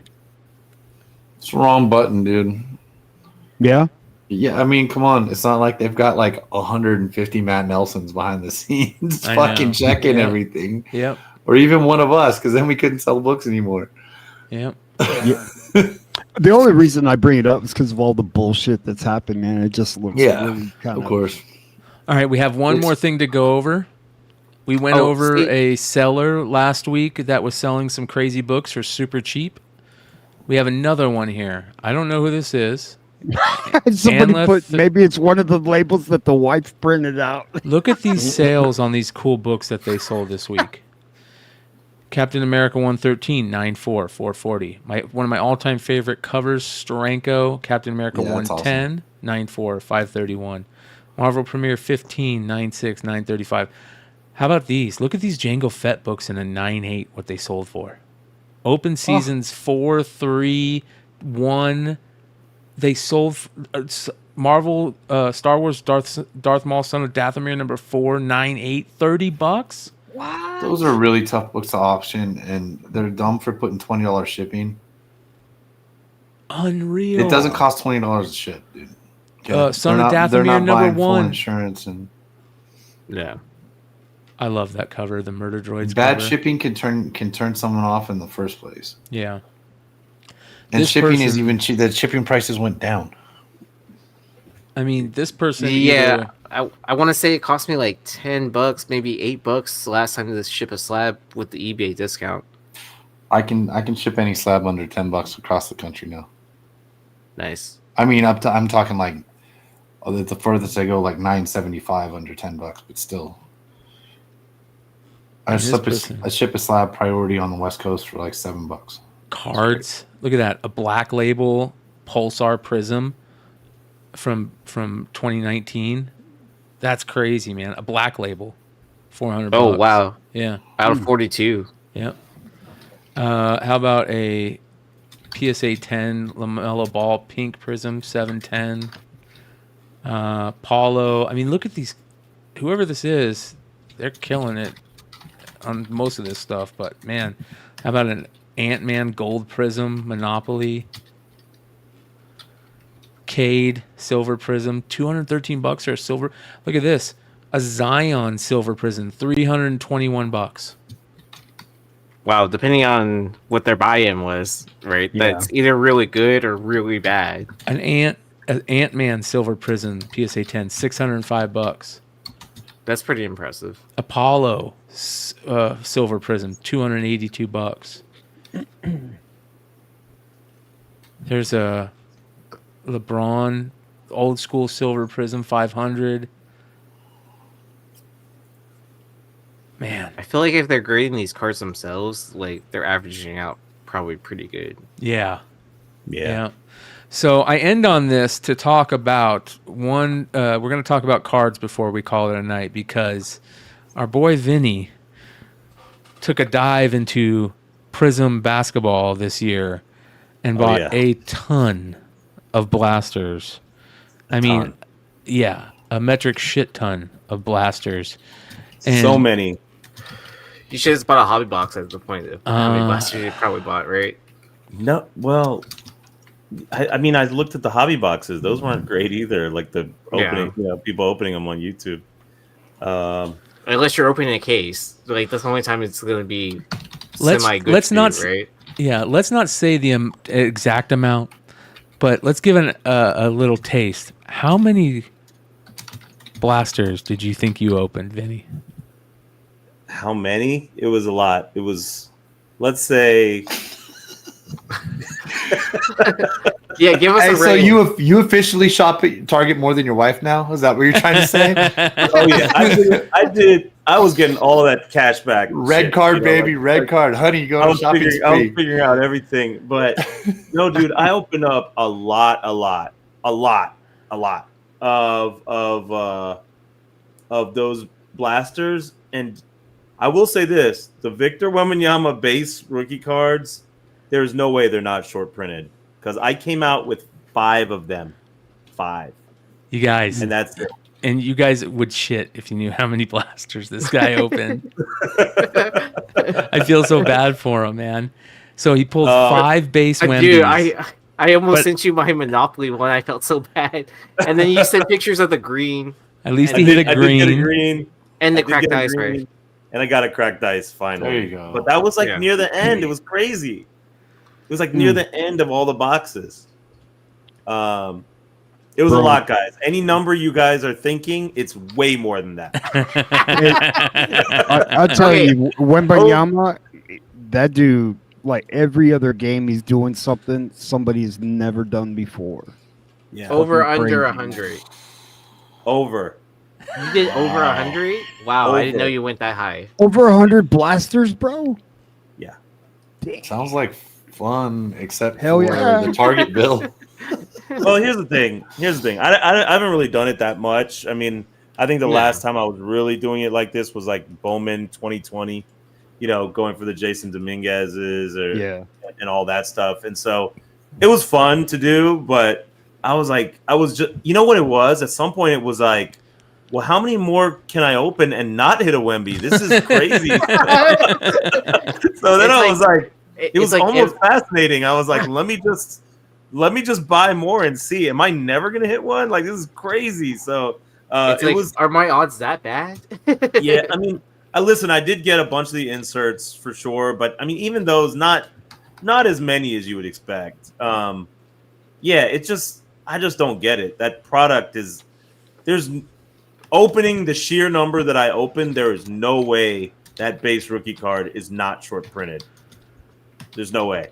And I actually see those cards going up on eBay from where they were like a few weeks ago. So I think other people are seeing that too, Yeah. I mean, it's funny. I watched a bunch of YouTube openings too because I was just in awe, and I was like, let me see what's happening with other people. And then they'd open boxes and not hit anything, and I was like, what are they doing? Like, this product kind of sucks. So box breaks, you guys are crazy, right? And there's sometimes you get lucky with case breaks. Sometimes you score something good. Sometimes you don't. But Vinny took the time to try and get it. Well, sometimes you get lucky, and maybe Vinny could have got this lucky. How about opening up a Topps Sapphire case and you're only supposed to get 10 autos in a Sapphire case. Right, one per box. One per box, 10 boxes. 10 boxes in the case. How about 94 autos? So we just did a case of Topps Chrome Update Sapphire, and we hit 94 autographs. It was a glitch case. We didn't get many numbered autos, only 4. glitch Kobe, case. Jordan, Harrison. Only 4. Multiple. Look, these are like they got 4 of each player. Yeah, like they had like multiple Corbin Carroll autos, Michael Harris. 4 of each player. It looks like. Yeah, like just any of the players that you want. Mash in Mervis, but 2023. Look at that. Bro, I wish I could have seen the opening of that. It's out there. It's Seabless. Oh, it You can is? see it. Yeah. Nuts. Yeah. Because you see him going through the first few set of cards, and then I sent it in a text message earlier to you, and Bryan. And Oh, Nate. okay. Yeah. So I don't care. I'm just gonna tell y'all how many it was. 173 boxes. Damn! 5 Wemby bases out of that many. Holy 5. shit. And then only 1 green and 1 cracked ice. That's it. And I did get some inserts. Let me grab them. I'll show you what I got. Hold on. Real quick, you guys. I want to 173? give a big shout out to our boy Billy at Economics and Comics. We bring him up multiple times during the shows. He is 1 subscriber short from 15,000 subs. Go My sub bad, up to his dude. channel. It was me. I've been watching for years, and no, I'm just joking. I was already subscribed. Bro, what? Damn, Billy, what are you, a Kardashian? What the hell? Jesus Christ, dude. Dude, he's a comic book seller, modern day comic book seller. Man, and that's a awesome, reviewer. dude. Congratulations, bud. That's Yeah. awesome, man. Let's see. All right, I'm gonna show y'all what I got. All right. Global reaches. So I did get a lot of the inserts. Global reaches. Have you compared it to like another rookie? Like, have you organized like all of the Scoot Hendersons you pulled? Yeah, I've pulled up. I mean, it's I've gotten way more of the Scoot Hendersons, Jaime Jaquez, etc. Yeah. 3 deep spaces. I hit one of those. Okay, I got a bunch of, let's see, not a bunch, but Emergent. And here we go. That's all the Wemby bases right there. Oh man, that's heartbreaking. All of them. Do you know? I mean, again, it was fascinating, and I'm not really like stressed out about like the money that I spent or anything like that. I mean, I really got them because I wanted to hold them, but I was hoping for more of them, and I wanted to kind of do it for fun. But, bro, don't buy retail for this. This is like, it doesn't make any sense. Yeah, it's almost like don't buy hobby either. Just buy singles. That's it. So yeah, I was at some point. You know what was funny? I was opening them up, and then I was like, I'm not hitting one. Retail Panini has always let me sucked. buy a couple on eBay, which is what I did at some point because I was like, this is really frustrating. So yeah, Yeah, but because anyway. at a point, weren't they like, what was base like $15-$20? What is the Was cracked that- ice selling for? I mean, the cracked ice, like if it grades out well, it'll sell for about $1,000. Nice. And the green prism also probably about 700-ish. They both look centered too, which is nice. They're centered. Yeah, they look good. Yeah, so they look good. So I might do cool on those. So I mean, So- again, it's not like a quick flip for me. So I'm hoping maybe some of the other rookies break out. So which grading company is your? Are you PSA? PSA. Okay. Yeah. Oh yeah, I forget you grade tickets. Never mind. Yeah. Oh, this is not a Panini card, but I thought this was kind of cool. I got this at the Culture Collision show in Atlanta. It's by that guy, the card carver. He did the official. It was like an official Wemby card for the show. Oh, that's cool. That is cool. Yeah. It was so. But I have another story. It was hilarious. I got this, and this was like the one thing from the show. I was like, oh, this is pretty cool. I like this. It's got like kind of like a cool like holographic thing on it. I put it on my like little thing that separates the two seats, like in my car. And I'm like, oh man, this is cool. I had it in the case and everything.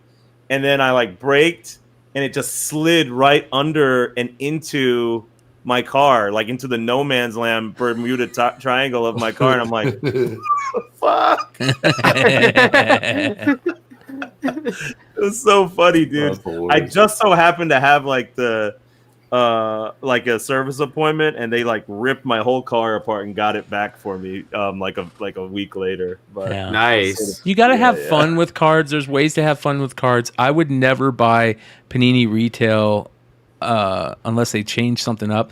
Topps retail are fun to buy. Topps baseball, Bowman, those are fun to buy. You can pull good things out of there. This is what you get when you have good karma. Billy sent that book back that he got, that Ditko book from CGC that they sent him to, and he got some good comic karma. One of his viewers / customers sent him his own 8 Billion Genies book variant that he did. This is his. Billy did an economic and comics variant for 8 Billion Genies, signed by the genie Barbara Eden. In a that's cool. Wow, series. That's fucking cool. Right? Yeah, that's fucking cool. That's what having good karma will do for you. All right, before we go, you guys, I want to remind everybody.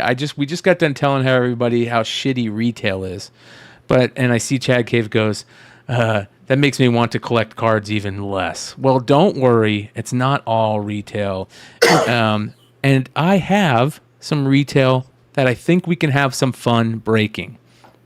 I got a case of fat packs. I got 2 cases of fat packs. Each one has 108 fat packs in them. Okay, you guys? If we open the whole case, we will pull probably 20 numbered cards at least. And then you have a chance to pull those mirrored short prints. You have a chance to pull, a ton of Ellie De La Cruz's base and variants. You have a chance to pull those badass team variants. A lot of variants in these fat packs. I am going to put a case up on our Discord, in the Card Breaks Discord. It'll be the first case break we have in the Discord, but I'm not going to do it like everybody else. This is going to be a fun. I'm not going to say. I'm going to say. What's the best way to say this? A fun, winner style case break. Okay, it's not. You pick your teams.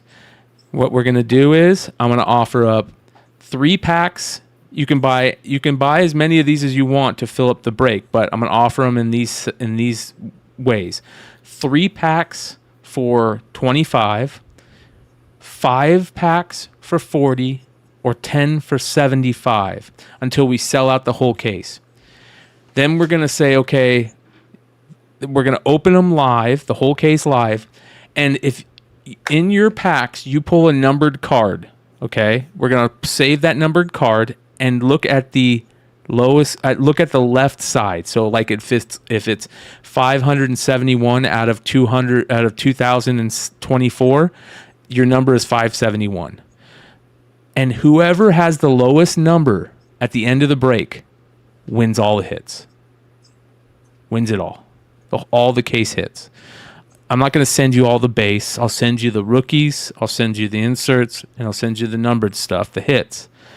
And you could win a whole case worth of hits for $80. You can win a whole case worth of hits for $25. You can win a whole case worth of hits for $40. We have 108 fat packs that we're going to open, and that's what we're going to do. These MSRP for $9 a piece, right? You go in the store, you're going to buy them for $9 a piece plus tax. I'm offering them at basically $8 or less. So if you guys want to get in on this, join the Discord. This is where we're going to do the first break. I've got some people already that want to get in on this. I'm trying to learn how to use the Discord better. I know there's ways that you can put that we used to do in the old school OTR Discord where you would put like whoever votes on it, and then if there's enough voters, then we go. I'm gonna have to figure that out. But this will be a fun case break. I'll offer the other case breaks on eBay Live breaks under Jesse James Comics eBay Live after we do this first one. But I wanted to offer the first one to the members I'm offering such, it's a good deal. They're $9 MSRP. I'm offering basically at $8 MSRP or less. Like you can get 10 packs for 75. So if that's something you guys want to do, join the Discord. You can find a link for the Discord below. The invite is free. It's always free to get on the Discord. We're not going to kick you off the Discord. And we're also going to offer cool things like this. Not only you get cool information and cool places to hang out, but we're going to start doing breaks on there. And if you want to get in on this style of break, it's like old school pack wars. When we were kids, we used to go into shops, me and my buddies, and we'd each buy like 2 packs of cards. And whoever had the best card would take home all the cards, right? Well, we're not going to do that because best card in this thing is subjective. And we're not going to leave it to be subjective. You could pull like a Ellie De La Cruz numbered to 50 and not win it, because it could be 50 of 50 and somebody pulled a card numbered 7 of 2000, So that's what we're going to do. Shout out to Jab's family. I know Jab's family on YouTube does this with most of his breaks. That's how he does his breaks. And it'll be a lot of fun. And you'll get a whole case worth of hits for if you win. So if that's something that you want to get in, join the Discord. So are you saying also like the loser will still get their rookies? Nope. Loser gets nothing. Loser gets nothing. Nope. It all goes to one winner. Nice. So, and we're just going to do that with one of the case breaks and see how it goes. We'll have the others available, and we'll have hanger cases coming soon. Those are a different animal. Those have some special numbered cards. So, yeah, it's going to be all or nothing. It's going to be a lot of fun. Join the Discord. If you guys want to get in on that, jump in on that. We're going to be doing we're finally getting some of the selling things together. I know Leg's working on his webpage. I'm working on getting the shop ready for live sales. So we're going to start pulling off the live sales. We're going to be going back to selling comics again like we used to do on Whatnot, but we're going to do it over eBay Live and YouTube and Facebook Marketplace. So if you guys want to be part of that, keep following the channel, join the Discord.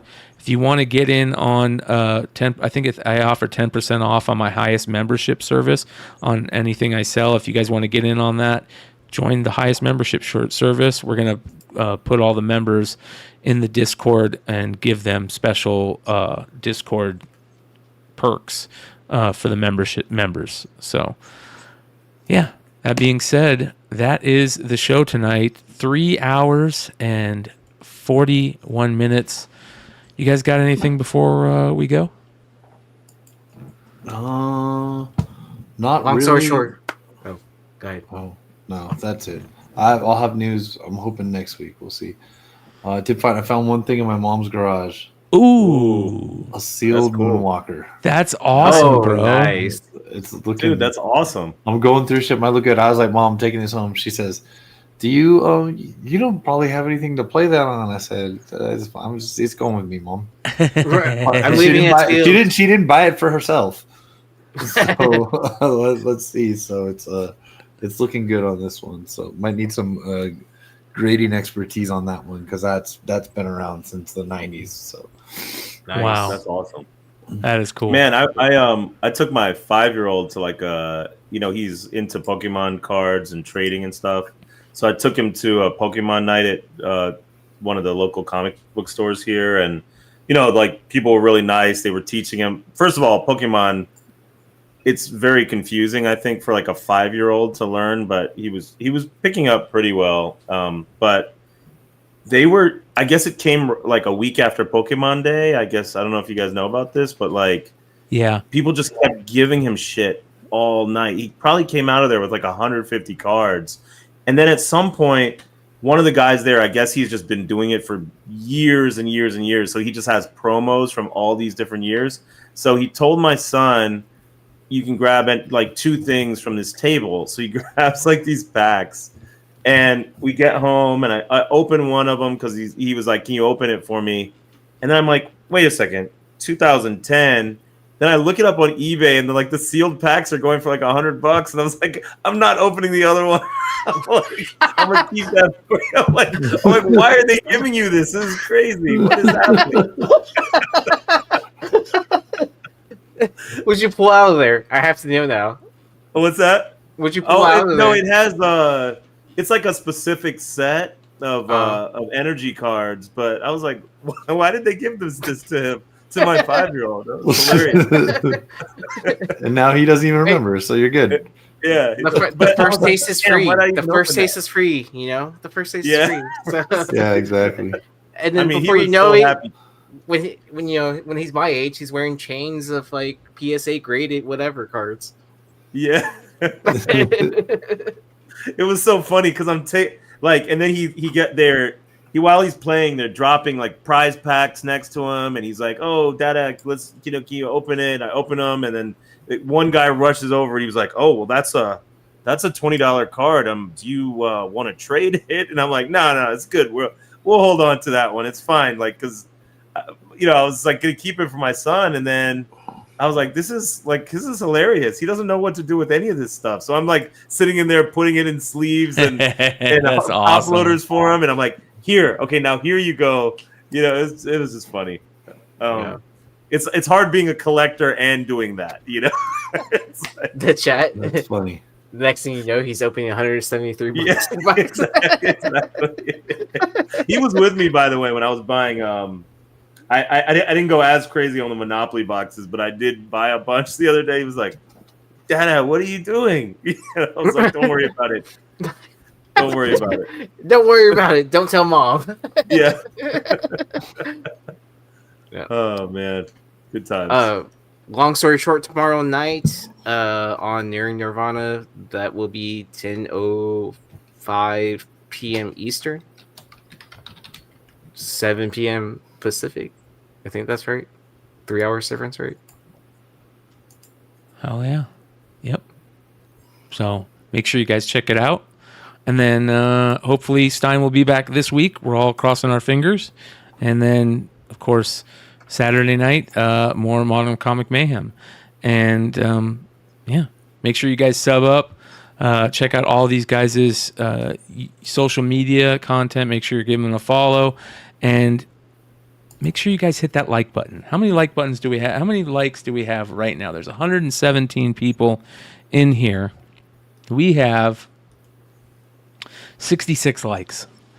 Let's try to hit that 100 likes if you guys can before we call it a night. If you haven't hit the like button, hit that like button if you can, please. It really helps us out. If you're not subbed up, sub up, and we'll see you guys next time. Peace out.